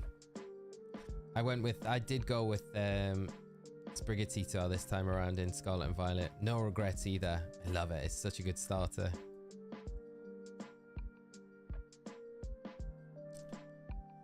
Bro, what's your favorite Pokemon card you own? My favorite one I own. Wow. Okay. So favorite one I own. It's probably not the most valuable one I own, but my favorite one I own is probably nothing I've got up at the minute, I don't think. Favorite one I own. Let's have a look. Let's have a think. I do have one of my favorite cards is the tag team, the alt art tag team of Raichu and Alolan Raichu. It's probably one of my favorite cards. I love the art on it, the alt art.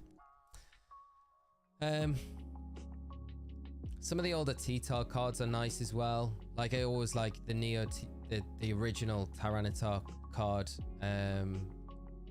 is really nice. I really like that. Expeditions T-Tar as well. So they're always like, as it's my favorite Pokemon, they're some of my favorites. But I do love that Raichu. I can't remember which set it's from. It's not from Cosmic Eclipse, I don't think. I can't remember which set it's from. But that's definitely one of my favorites. I got so many that I love though. Now, what about yourself? My luck with sealed is I break down and open them and then don't get any pulls. Exactly how it works out when I normally do it. Yeah, exactly the same. And I'm like then full of regret. Full of regret. I'm like, I should have just kept it sealed. I just bought the single that I want. Yeah. Almost odds, Frederick. Nearly there, mate. Be so fitting to get it on odds. My second box, I couldn't not open the first one. And got the alt art Umbreon V. Oh, wow. Been good so far. Keeping this one sealed. Okay, when you get it like that's an amazing pull. Congrats on that, Mart. That's amazing. When you get a pull like that, it kind of makes you think, I don't need to open that one. It takes it off a little bit. But when you don't get anything in the first one, it's almost like it makes it you half mandatory that you have to open that second one. Did Fiacoco because his final Evo was on all fours, not human looking. Yeah, that's true. It's the only one that is on all fours. It seems like asking who's the favorite child. Yeah. It's hard. Like, I can't picking a favorite Pokemon card. It's very tough, I think. I've got so many that I really do love. I'm trying to think if I've got anything that I'm like that's jumping out to me straight away. I mean, there's a Lugia card that I really like. Got some stuff that I had graded recently, right? Just here out of our hands reach. So let's see if I've got anything that I really like that jumps out of me. Ah, here it is. Here it is. Yeah, this one. This one. Yeah, it's one of my favorite ones. Yeah, that's I love that card. Which set's that from? Unified Minds. So yeah, it's not that old. So that's one of my faves. No, I don't want the Chikorita. We don't want it.